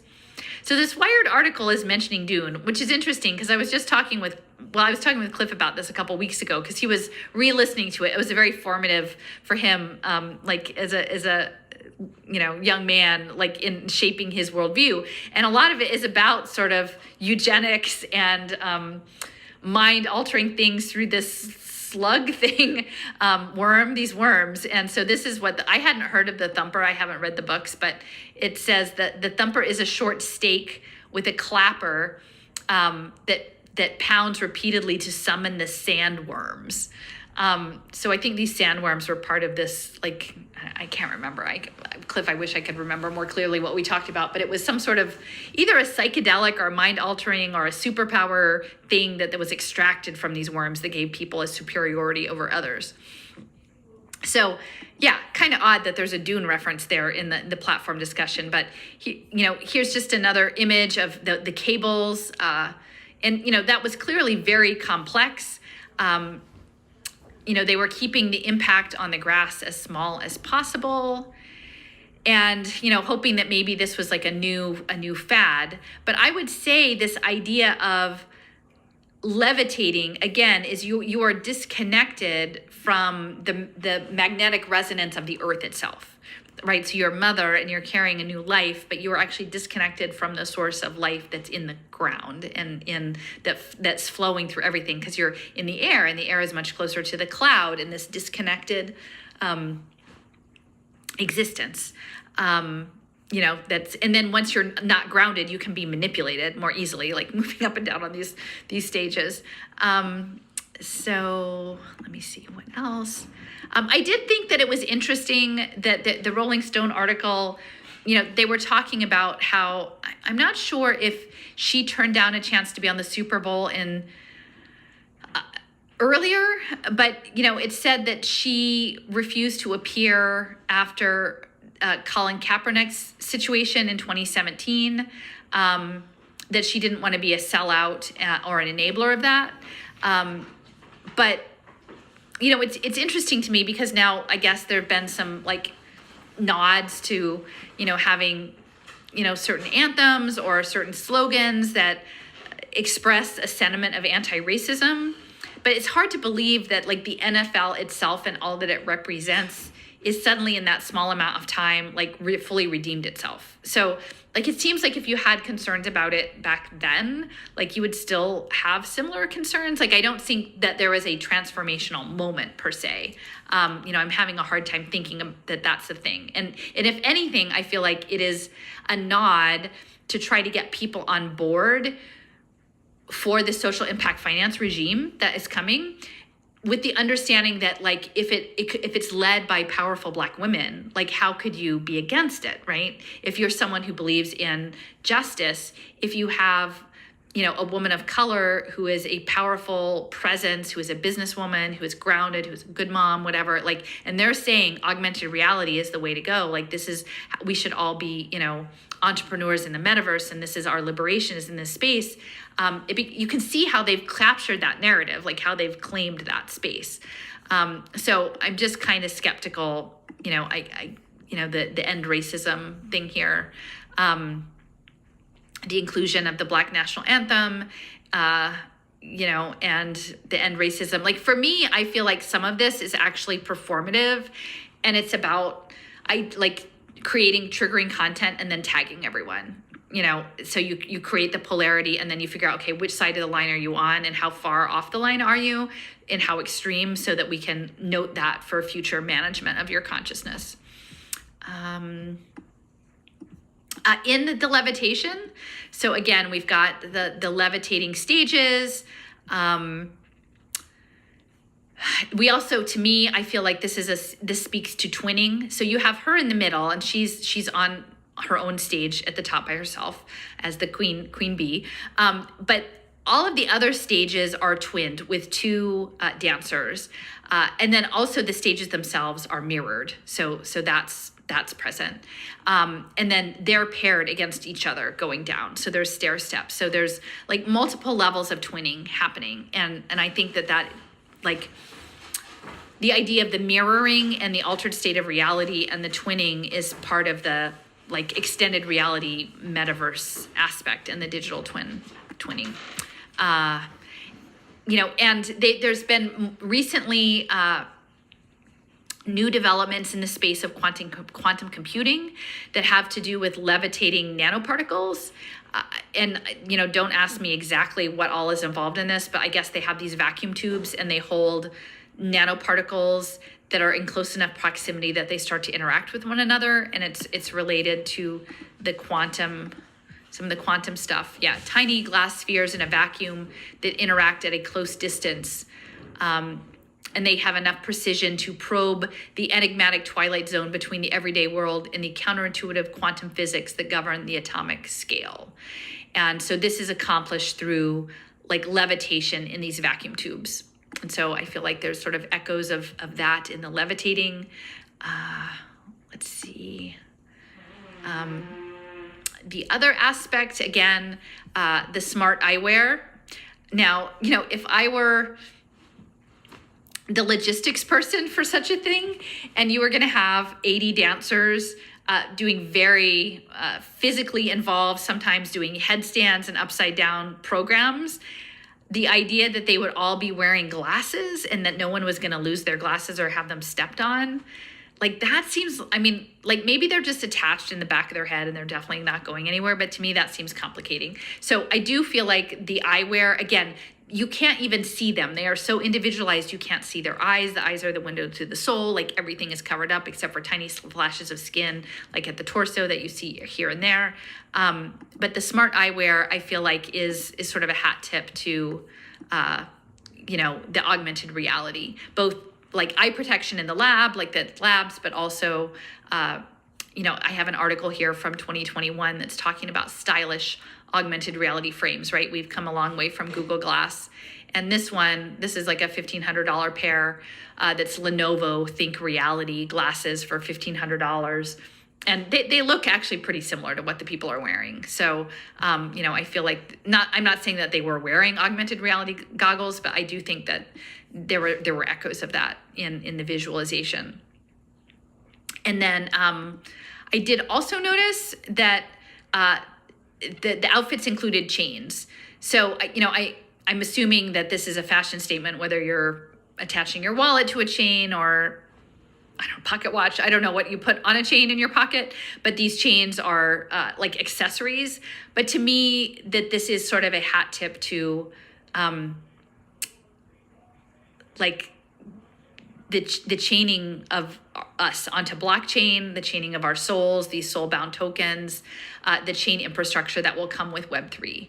And that, again, it's meant to look like a fashion accessory, but to me, it speaks more largely to what is coming in a subtle chain, right? Like they're not going to come at you with a coffle, with a big thing around your neck, right? They'll just lightly chain you, and then you'll be chained to everyone else. But in a more nuanced way, as opposed to a more overt dominating way that we've seen in the past.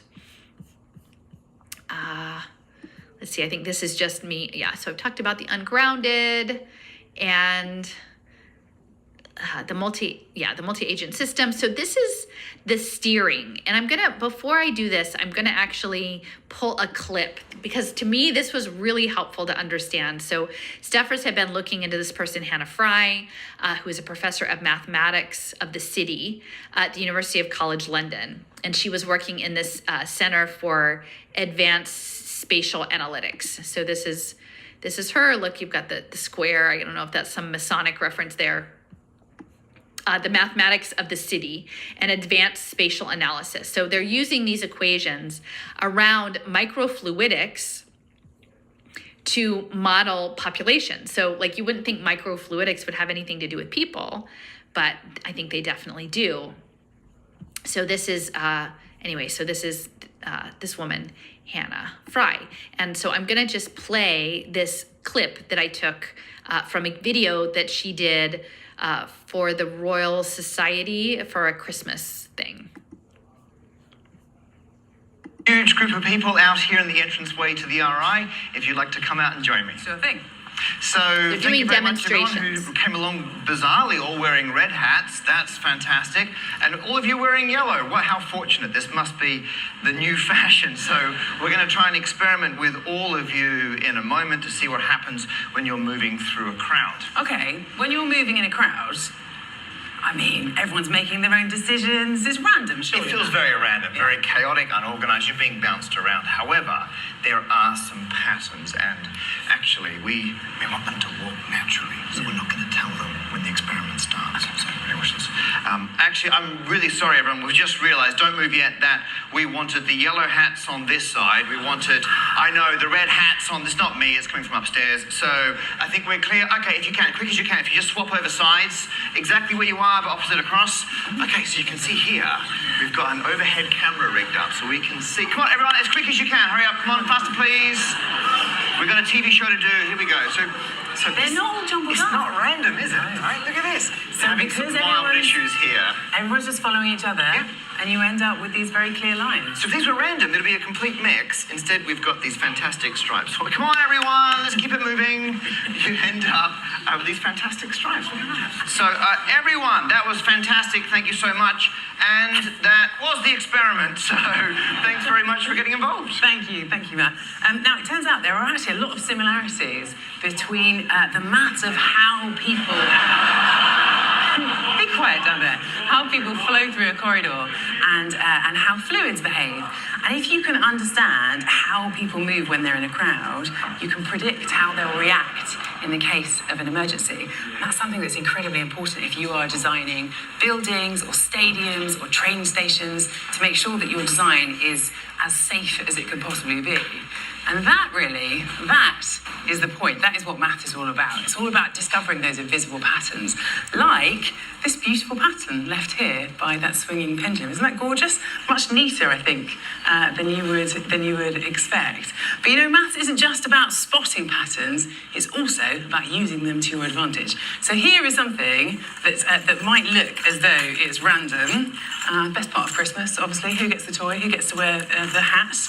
Now, okay, if you want to have a go on this, because you only do this, go for it, a few times a year, you may not notice, okay, you can have that one, you may not notice that there is actually a pattern to this, but luckily, I've done hundreds of these, and there is a knack to winning that I can explain to you. So what you do, I'll teach you right, and then I can show you. So what you want to do, you want to hold your end lower than the other person, use two hands with a really sort of steady, firm hold, and you don't want to do any twisting or pulling, you don't want to really tear this. So what you're trying to do, ultimately, you're trying to let the other person do all of the work, so that then, you end up winning. Well done. You can have the hat now. Enjoy. I've got to be straight with you. This isn't going to work every single time, especially not if your opponent knows the same trick as you and you're just steadily trying to get lower and lower than the other person. But the maths of prediction isn't about saying what's definitely going to happen. It's about considering all of the possible outcomes and working out what's likely to happen. All right. So... I just want to point out some key things about that. So they're using the microfluidics equations to look at population flow. Now they're saying it's for safety, but really it's about predicting behavior and managing patterns. So that's related to some of the stuff I've been writing about in my current piece that is about prediction markets and betting, is that they're looking for patterns of behavior and then they're developing equations so that they can make the best guesses to win, right? So you use insider information that you have, like how high, like that you want to hold the cracker lower than the other person, and then you can win the toy, so that you can win the thing. So you want to have the most data for the best pattern recognition, and then you want to have the insider information on how to win the game. And like it wouldn't occur to you that physics equations that relate to fluid devices might be also relevant to managing people. But I would say that in this space, okay, so I'm going to talk about the self-steering. So this is an article about engineered particle trajectories in microfluidic flows, depending on shapes. And so it's talking about the flow of microparticles and self-steering and creating conditions that the particles will steer themselves. And so this really struck me when I was watching the halftime show, that some of the aspects of the agents, the white-coated agents, looked very much like a flowing particle, like a group particle,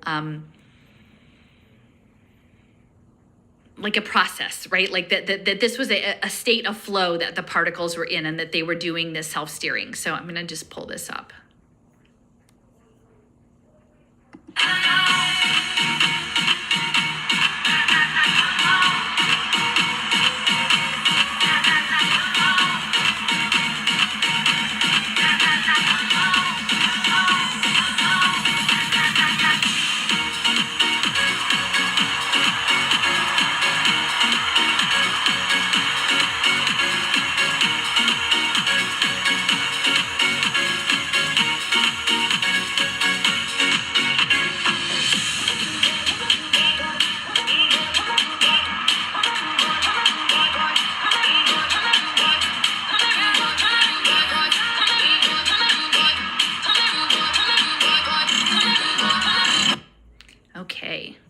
So, okay, so what I noticed when I saw this, so there were aspects early on that were sort of like flowing. Let me see, like this is the part where they're flowing back and forth. Now I talked to Steffers, like we had different interpretations of this. So when I said, I think maybe they look like termites, and she thought, well, maybe like tapeworms. To me, it feels parasitic. Like some of this stuff feels like a parasite. And I think she's sort of coming at the things from thinking about like nanotechnology or like colonization of our body by outside particles like coming in and then wiggling around like that. That would be like a tapeworm or like a parasitic infestation of our body and our energies. And so like the flowy part, I think she's imagining that that's sort of like a worm. Like for me, when I see the flowing, I'm thinking about microfluidics. And so later on, when they're sort of marching down the aisle, to me, so this is all like, just notice all the coordination that's happening, right? Like it's very well timed. Like think about the clock and the timing, you know, that how these people, I don't know how you would do it. Like how, cause they're not seeing one another, but they're very coordinated. So at this point, they're walking down, and then they have these routines, and some of them are individual, but then they start to cluster in groups of 3. And so when I'm seeing that, I'm imagining these as like molecular communications. Like there are modules, and this module of 3 does this move, and this module of 3 does that move, and then they have their different routines. So you know, this is a routine, and then the next one comes up, and then they do their routine, and then they move along, and then there's another routine, and so, you know, and then they've got their hands up routine. So these are like modular components. Like these are like running a routine. They've got their routine. Their routine is like unique and individual. So to me, this feels like a self-steering. Like they have a program, they know what they're supposed to do, and they're like steering themselves down this ramp to accomplish this goal. And it's very coordinated, but they're not all the same. So to me, this feels a bit like the symphony. And okay, so then I have this idea of self-assembly, like from like a lot of different parts to a collective part. In the Atlantic review of the performance, they actually said Rihanna's dancers modeling the innovative use of hooded puffers as crop tops wobbled and swayed as one organism. So they're actually talking to the idea of the superorganism there in this. I mean, in that way, the Atlantic kind of got it. And so I'm seeing this in the stigmergy, like the ant. We talk about the ant computer and the ant trail. They're all lined up along the bottom, along this platform, and following the trail. And let's see. And then you can see like there's a lot more dancers coming on at this point, and they're all actually doing this sort of swaying motion. So this is like the self-assembly part of it. And let me see, I think, okay, so I have a couple papers here. This one somebody shared with me, self-assembly, self-organization, nanotechnology, and vitalism. So it's talking about the self-assembly mimicking nature and creating hybrids using building blocks of living systems to make devices, which is kind of what this feels like, biomimetics, architects mimicking nature. In this way, it's kind of like humans mimicking artifacts, mimicking humans. This is a journal about the human computation. Again, for me, this feels the stigmergy and assembly.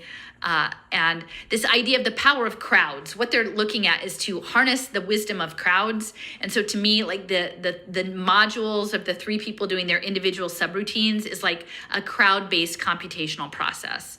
And the harnessing the wisdom of crowds is very much central to stigmergy. This is a map, an image from a map that I've been working on. This is with the YASs, the YAS and the poker and the game theory.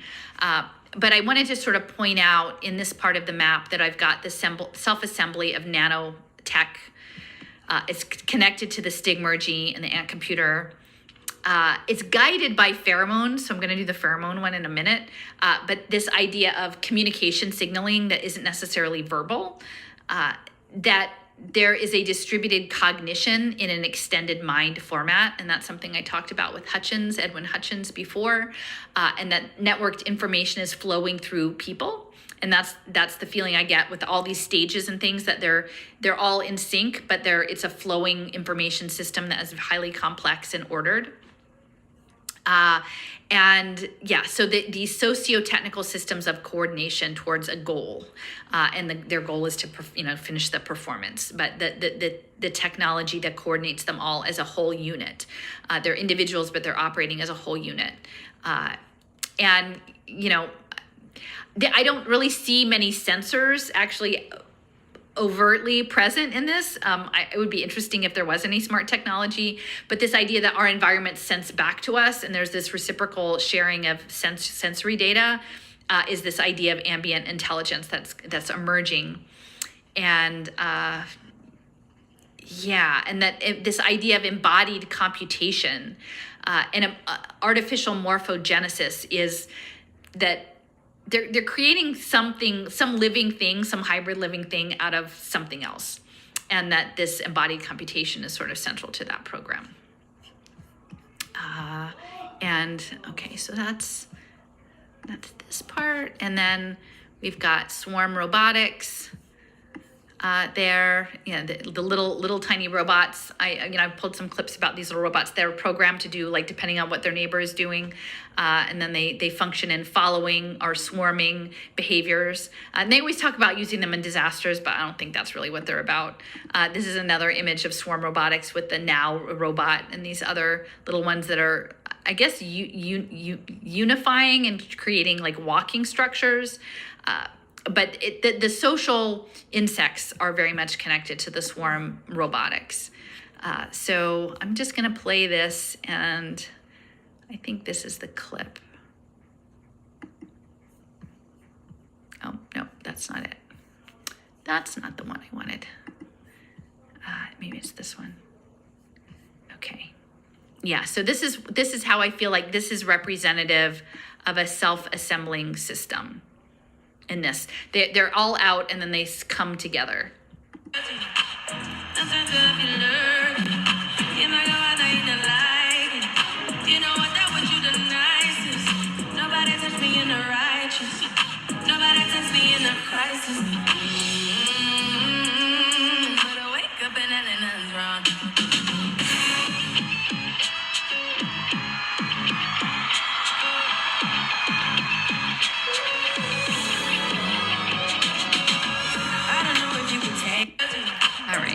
So that for me, this part, that's like the self-assembly, right? And you've got the leader, so she's like the beacon, and then they're all converging on this one point, like through a signal. And so to me, like, and the molecules are sort of bonding. So to me, this represents like a bonding nanotechnology.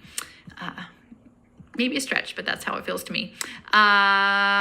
Okay, so this is the pheromone stuff. Now, this was a pretty prominent image. Again, pretty sexualized, where she's, touching herself, and then later she actually lifts it to her face. And I was like, oh, that's stigmergy, because Steffers actually did a really great piece early on called "The Scent of Fear: Musings on Fear and Olfaction," and she was looking at early chemosensory research, and a lot of it was actually done near me in West Philadelphia, near Penn, at the Monell Center. And it's interesting because they're focused on digitizing smell and taste. Now, when I was on the IEEE webinar with the guy Yu Yuan, he was saying, like, this is what they're dialing in on now. They've got the vision and they've got the hearing. They're digitizing smell and taste for the metaverse. And like, their grand challenge is to figure out how to get you drunk in the metaverse, like actually drunk, not just the taste of wine. But they're developing the chemical signals. And so, again, this is just right in my backyard, the chemical signaling. And I remember this clip, and I might play this clip. Because it's only about a minute and a half. It's a scientific experiment that was done at the Weizmann Center, I think, Weizmann Institute of Science. And it was about how we in unconscious ways use pheromone chemical signaling to assess new contacts, like to communicate across individuals, like biologically, in ways that we're not even realizing. So in this way, people touch hands and then they touch it to their eye or their nose, and it's like it's a way for the body to process a chemical signal from the person whose hand you just touched. So I'm gonna.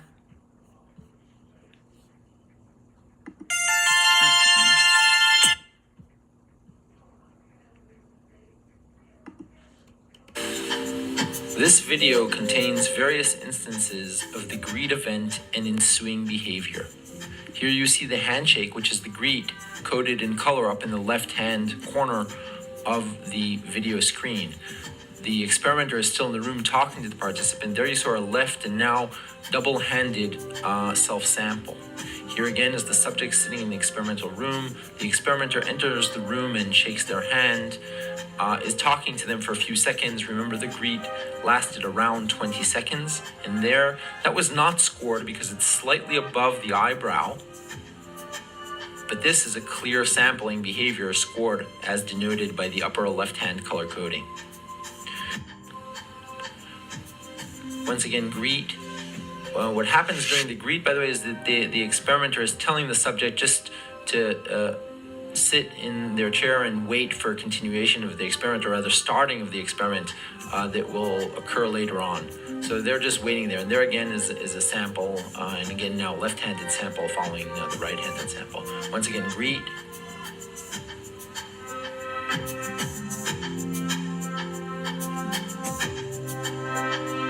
Sample. And again, maybe a bit with the left hand there too. Greet.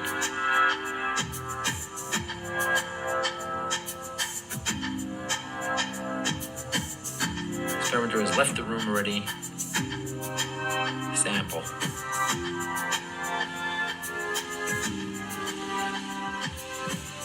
Yeah. So I think that's really interesting, right? So there are ways subliminally we're already interacting with each other in terms of biochemistry. And so within the context of that, I was like, when I saw this image, I was like, oh, that's a pheromone thing. Like that's a chemo signaling. So I Googled, I was like, I don't know, vagina pheromone. Like I didn't want to type it in, but I did. And this is the first thing that comes up is vaginas, pheromones, and TikTok. What is the strange new trend of vabbing? And this is from last July. The act of taking one's vaginal secretions and using it as a perfume. And I guess that was a thing back in the time, but they're talking about that this is a pheromonal process. It is, pheromones play an important role in how animals communicate with each other, and research is divided on how significant it is. But it is about genetic makeup. And so I just want you to kind of keep this in mind, that the chemical signaling is also part of the emergent behavior and the coordination of the agents in the superorganism. So I'll...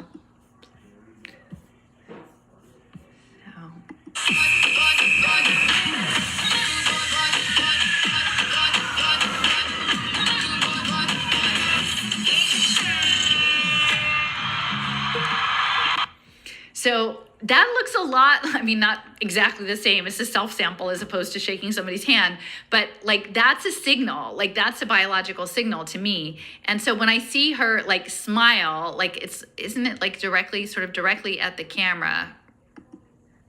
You know, there's like a direct look at the camera and then like, come on. To me, that feels like the invitation to this new rebirthed reality is that like, there is a sensor, like if you are like part of this emergent global superorganism, like you will come along, right? And there is this invitation, right, to come along, and it's like a playful invitation that's being posed to people. And so, you know, I'll just do it. Let me just do the last little bit. So she's like, yeah, she's waving everybody in and like with this smile. So let me see what else we've got. Oh, so I thought that this was kind of interesting too in terms of the costuming. And this was a bit like, this just hit me at the end. But, you know, there's these sort of ridiculous, like you've got these oversized coats, and then you have these like tiny crop tops underneath that are made out of mesh. It's not really easy to see, but if like when you're watching it closely, it's like a mesh crop top. So they've got like clearly something that you would wear if it's hot outside, but you've got this whole puffer coat on. So to me, when I saw that, that feels like a mesh network, like a mesh network infrastructure. It's kind of like a hat play. And again, remember, all of this costuming, I'm sure, was very, very well thought out. This is a woman that knows a lot about like fashion and costuming and the messages that she wants to send. So the mesh network, it's a local area network topology where the nodes, bridges, switches, and other devices connect directly, dynamically, and non-hierarchically to as many other nodes as possible and cooperate to efficiently route data. So they're direct connections, they're dynamic, and they're interdependent. And they're not hierarchical. And so that's all of what this game B stuff is. It's all framed as like non-fragile, resilient, distributed computational systems, which is what a mesh network is about, is self-configuration, self-organizing, and dynamic. So that's what, again, the Santa Fe Institute and the complex adaptive systems, it all fits in. And let's see, you know, I was mentioning again the issue of the fashion, you know, in Raoul's article, Behold a Dead Horse, the Dark Nexus Between Art, Fashion, and Mixed Reality. He does speak to this idea of the fusion of art, fashion, and technology in the metaverse.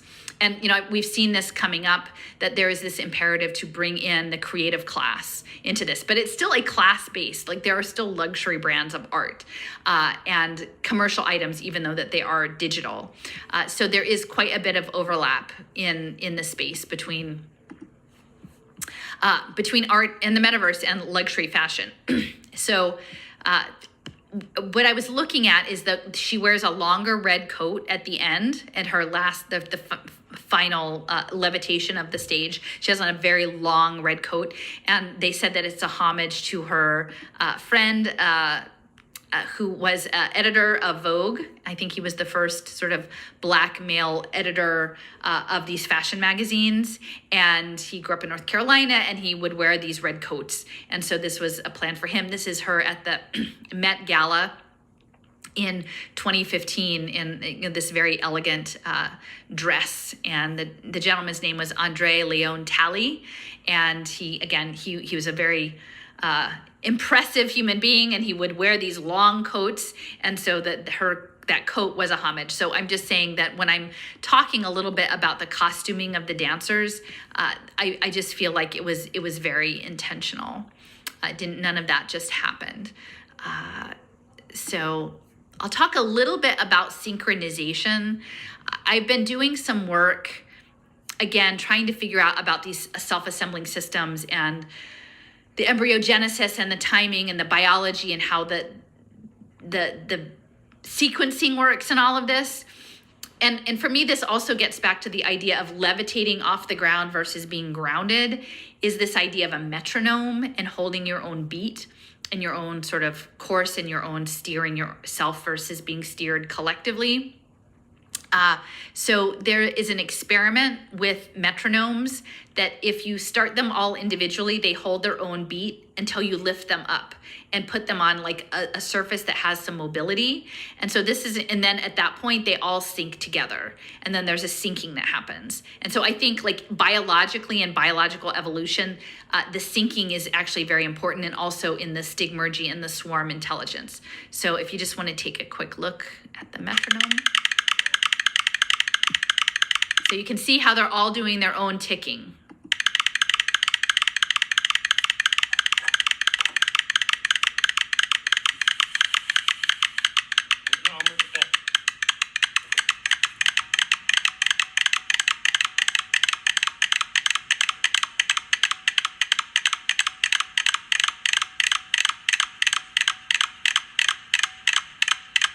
Okay, so now they're all synced up. And then once they sync up, they can't regain their own individual thing. So I feel like some of the steering that is happening to us through frequency and light and sound and possibly nano is in this is in this category of frequency, and the metronome like speaks to that.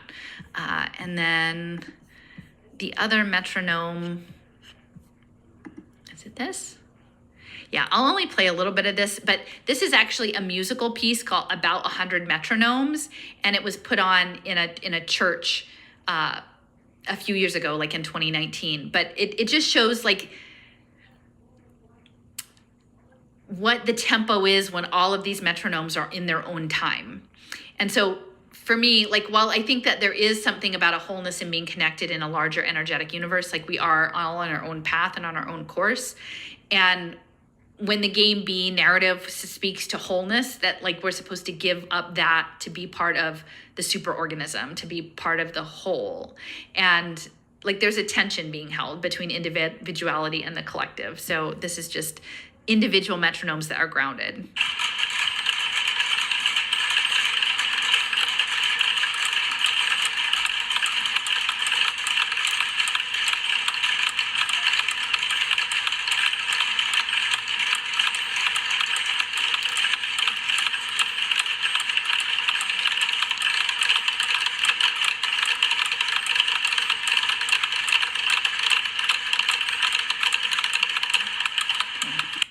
So the syncing wasn't happening when you were actually on your own, in your own grounded space. And, you know, this is just an article that I pulled that spoke to a little bit about like synchronization of collective effort. It was from, just looking at the date, 2013, Contextual Synchronization for Efficient Social Collaborations in Enterprise Computing, a case study on Tweet Pulse. It is important to be aware of user context for supporting efficient collaborations. Eventually, collaborations among users are contextually synchronized by dynamically organizing a number of communities. A set of users in each community can share their skills and core competencies. We have shown the experimental results collected, setting thresholds, searching for performance, and robustness testing. So this to me speaks to this idea of the modules, going back to the units of 3 men who were doing the particular moves. Like they've got their own subroutine and they're like set together contextually. And then that is a collaboration within a larger collaboration. So the synchronization is important in that space. So this is what came to me in the synchronization.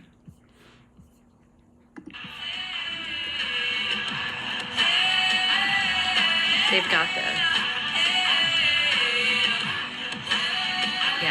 so they're all, so let me just show it again. So it's definitely like there's a metronome piece to this, like all of this, like, and it's so many, right? And it's interesting, we're gonna run this town because this is within the context of smart cities. Like Phoenix is such a smart city, Philadelphia is, Kansas City is, they're all very, very smart cities. Like, so who's running who? The town is running us, really. And let's see, that's got the mesh network. So before I spoke to the twinning, this idea that, there are 2 people on each of the stages except for her, and then these stages are mirrored. So it's twinned across from each other, like they're paired, and then they themselves are twinned through the mirror image. And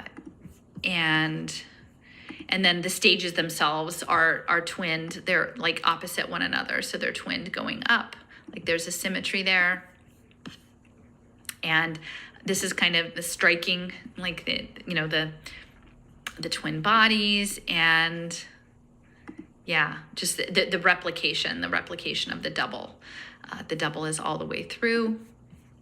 And to me, the platforms themselves, they feel mechanical, right? They were stripped down, they're LED underneath, they're mirrored on the top. They feel a bit like mechanical components, like semiconductor components. And if not exactly chips, then maybe more like the racks that go in the servers. And increasingly, I'm feeling like us as human computers were supposed to be the equivalent of like a module fit into a rack. And especially these underneath, this section over here under my image, remind me, like just conceptually, again, they don't have exactly the same sort of front piece, but just this slab, these black slabs, the floating, remind me of the computation. And let me close this up. Yeah. And this is actually a waveguide. Now, don't tell me how the waveguides work. I'm trying to figure out. It's a way of somehow routing signal and frequency.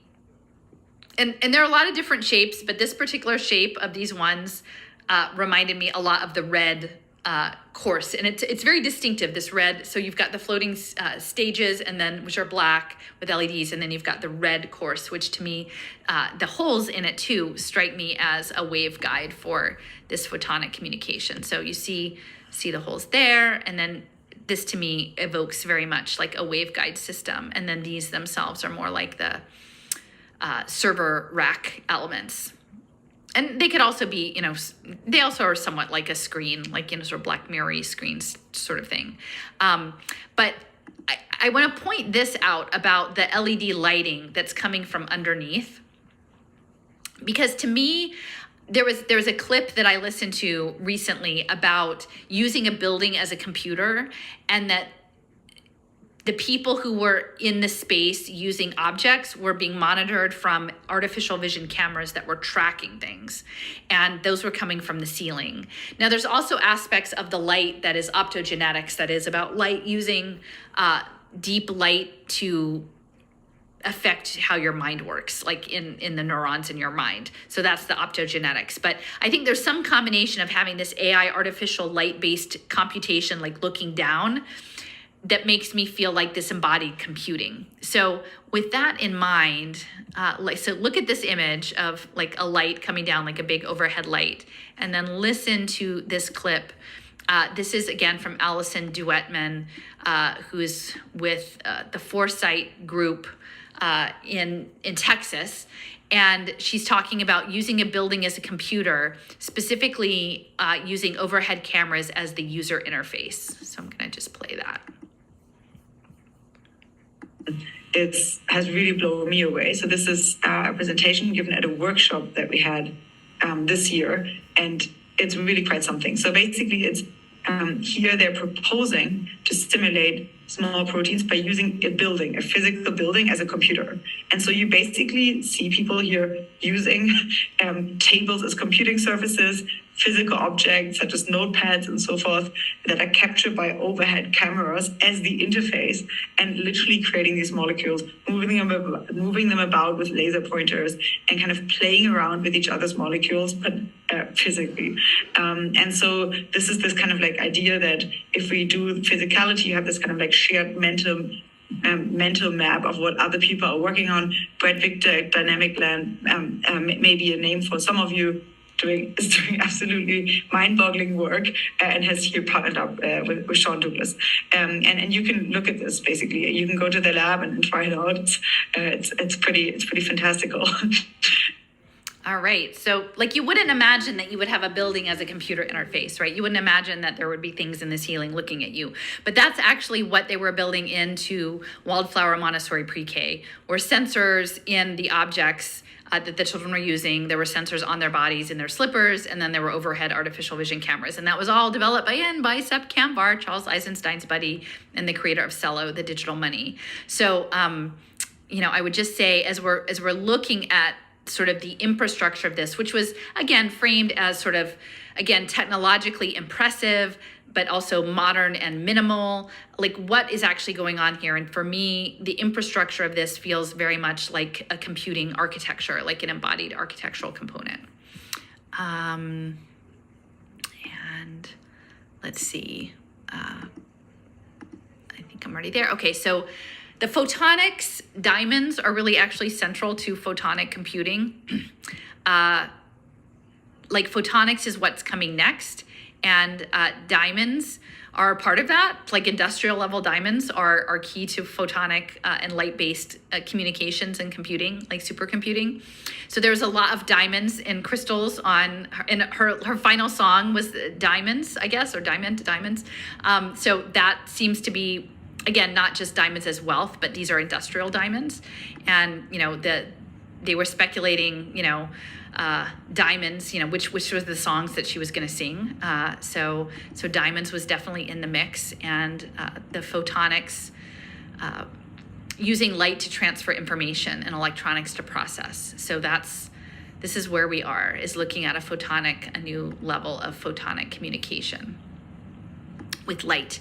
And so she's saying that her last song was Diamonds, and there was an evocation of, like, I don't know, diamonds, lights, nano swarms, like whatever is in the crowd with all of the lights going on there. And you've got the diamonds here, and she was actually wearing some diamonds, so I'm not sure. Maybe I have that in another, maybe it's the optogenetics. No, so the optogenetics, I've been looking at this for a while, this idea of using neural control by light. And this is coming out of MIT, the development of fully genetically encoded reagents that target specific cells and allow their physiology to be controlled with light. Now, just, at this point, I think it's still kind of difficult to get that stuff where they want it. But the idea that our minds could be controlled by light coming from other sources that maybe we're not fully in control of is a little unnerving. So the optogenetics aspect is important to understand. Here's another article from 2015 from Frontiers in Neuroscience. A wirelessly controlled implantable LED system for deep brain optogenetic stimulation. Efficacy in manipulating the neuronal activity of awake behaving animals with small implantable light emitting diodes, which are LEDs, which is what the lights are on those stages, that could illuminate any brain area. So again, I'm thinking artificial vision, and I'm thinking optogenetics. And, you've got, again, like, imagine mind control, being emitted from the LED lighting above you, like in your embodied computing space. That's a little overwhelming. And then you have, like, to me, this evokes more like the neurons, like whenever they're showing the light on the neurons and moving around, like, choo, choo, choo, and they've got the light, and they always sort of look kind of like controlled fireworks. And, imagine that in your brain, just, so anyway, I just felt like the fireworks and the LED lights reminded me of the optogenetics. And then we've got spintronics. And I'm getting a little tired, guys, but so the spintronics are, I can't attest to really understanding all of the physics, but it's about the spin of the electron and the magnetism and the way they can use it for data storage, I'm pretty sure. So the spin fields, but spin is important. And let me see, I think this is where they're doing this spin.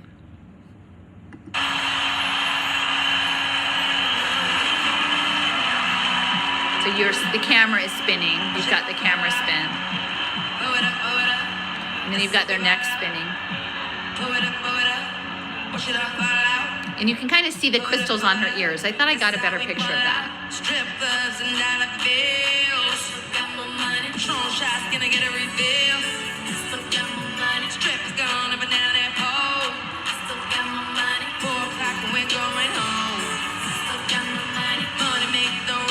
Yeah, you can see the crystal on her ear.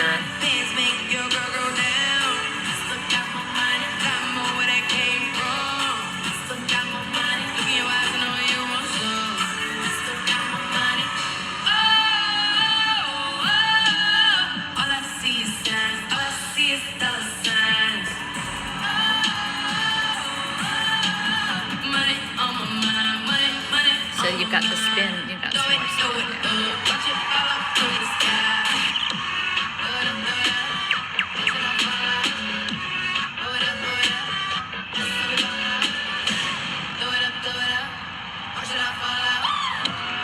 So there you got the spin.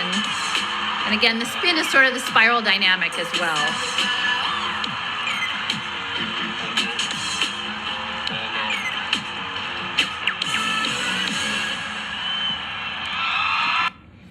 So So again, I just want to emphasize like the differentiation between, and obviously it's the star and then all of the backup, but there's a lot of backup, right? So there are a lot of agents being coordinated by a single like individual in this environment.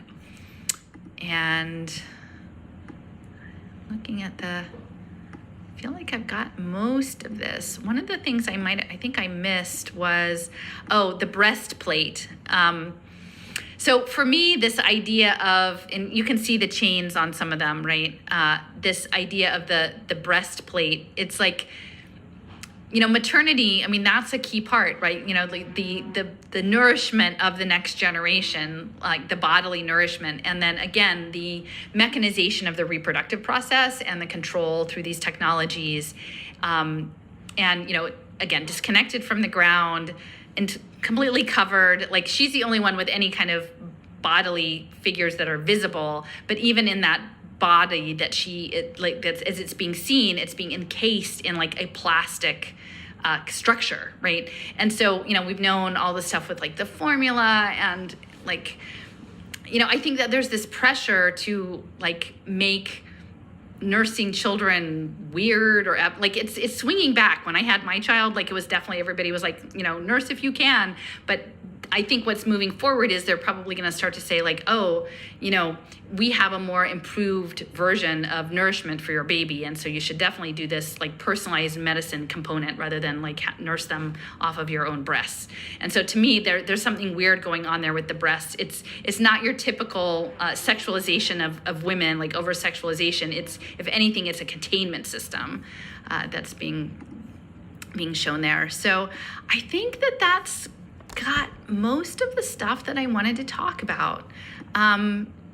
I don't know if people are following along with me, if this sort of makes sense about the ant computer, about the agents in the multi-agent system, the way that we're having emerging technologies in different forms of computing happening through light, happening through artifacts, happening through coordination, through language that isn't spoken, but is like maybe chemical or some other sense-based assay that we somehow like, connect with. And Stepher's actually had a couple really good articles about like the nano piezoelectric signaling and stuff and how that might relate to, contagion or, impacts being spread from one category of people to another category. So I think it's all very interesting.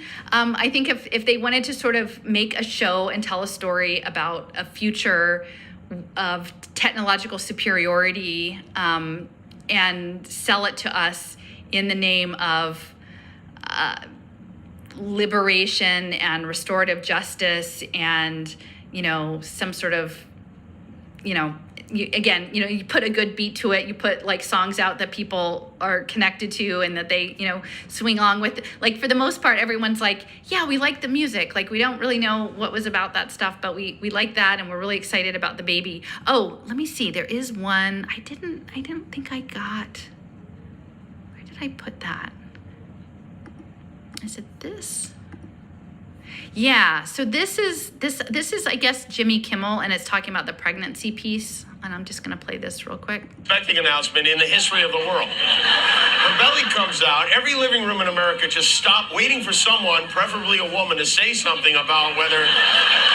Everyone's like, when did she have that last baby? And my wife was searching for her ovulation chart.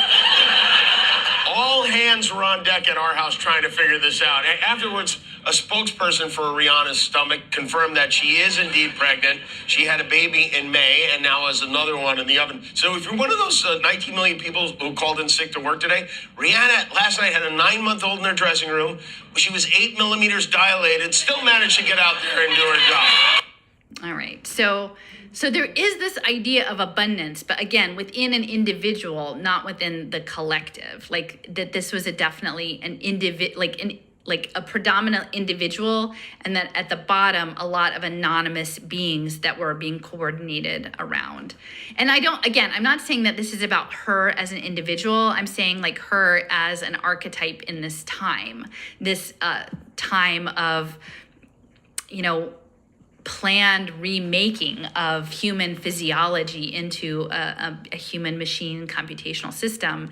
And again, embedded against the backdrop of smart technologies and, by her former significant other, Hassan Jamil, like all of this impact finance tied to high technology and health technology. And, it's like a big game. Oh, and the last clip I did want to show that I haven't shown yet. So Jim Rutt, I put a clip up on my channel yesterday from him, because what we'll see is there's a major interest in control, again, over women and children, because that's their creative force. Like that's what this thing wants, is it wants into creation, into like the creative force of the universe, whether that be, through the God, through and then the creative force that as it flows through women and children. So they want to contain the parenting. Like in that respect, I think in some ways, like there is a micromanagement on the parenting side of things to be what it is going to be like to raise a good digital citizen. And so within the context of this game B, and going back to my education chops, here he's saying like, in the spirit of decentralization and sort of, libertarian thinking, pull your kids out of school, do your own thing, experiment on them, come back, and then we'll figure stuff out. But then he does go later into this idea of deciding what is good parenting and intervening in the parenting process. And I would say, like, there definitely were hints of that in the bit that I heard of the Jordan Peterson interview about like what is a good child and what is a good parent and how it's done, like this prescriptive behavior. And I think that this is definitely going to be coming in through the impact finance space. Let me just run this clip. On the other hand, I would suggest it's time for more doers to show up, and particularly on Twitter Game B, there are people now pounding the table. Let's do something. Let's do something. And for people who like to do things, I'd suggest find the other doers and go do something, and realize it ain't going to be perfect the first time out of the chute, and even just experiment with the piece parts. You don't like public schools, which is one of the I think relatively consistent beliefs in the Game B community. Then build a charter school in your community and use your ideas, see how they work, and make sure they're informed with Game B ethos. And if it works, report back. That's I think the key part. Do experiments. Report back and report your failures and your success. One of them is parenting. I think there's been a lot of interest in preschool age children. How do the parents and the children interact correctly? What is the right kind of home life for children? How do we help make sure that Game B children are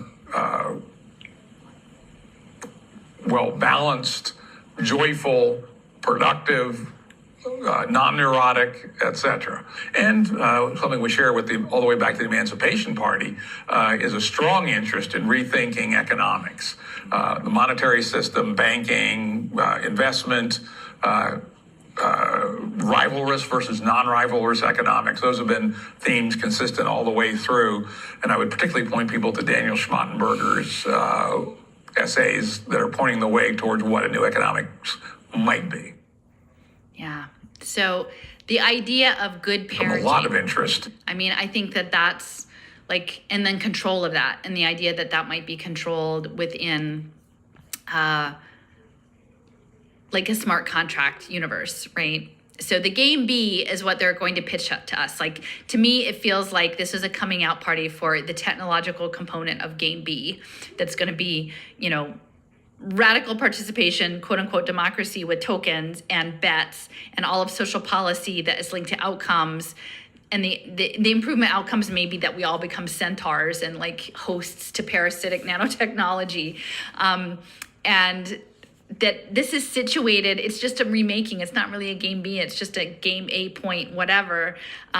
Because we've again, we're not actually communing with the natural world. We're doing something else. We're in some other story. We're telling ourselves we're in a certain story, but I think we've wandered off into some other story and we're confused about that. So anyway, so I guess that's it for tonight. But that is my assessment of the halftime show, and I'd love to hear your feedback or I'd be interested if you've come across people that have other more holistic interpretations on what they thought it meant, the white puffer coats, whether they be clean suit or termite or tapeworms or something like that. And anyway, thanks for staying with us.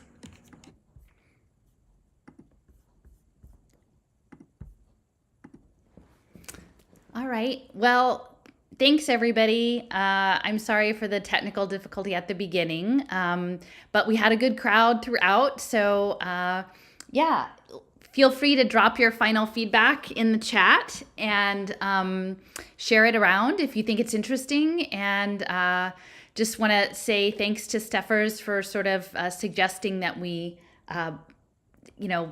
do this collaboration. I'm sort of the public face of it, but a lot of the core concepts was hers, and we each brought our own angle. Her from sort of the nanotech side of things, and the decoding, and myself from the complexity theory and some of the ant computer type stuff. So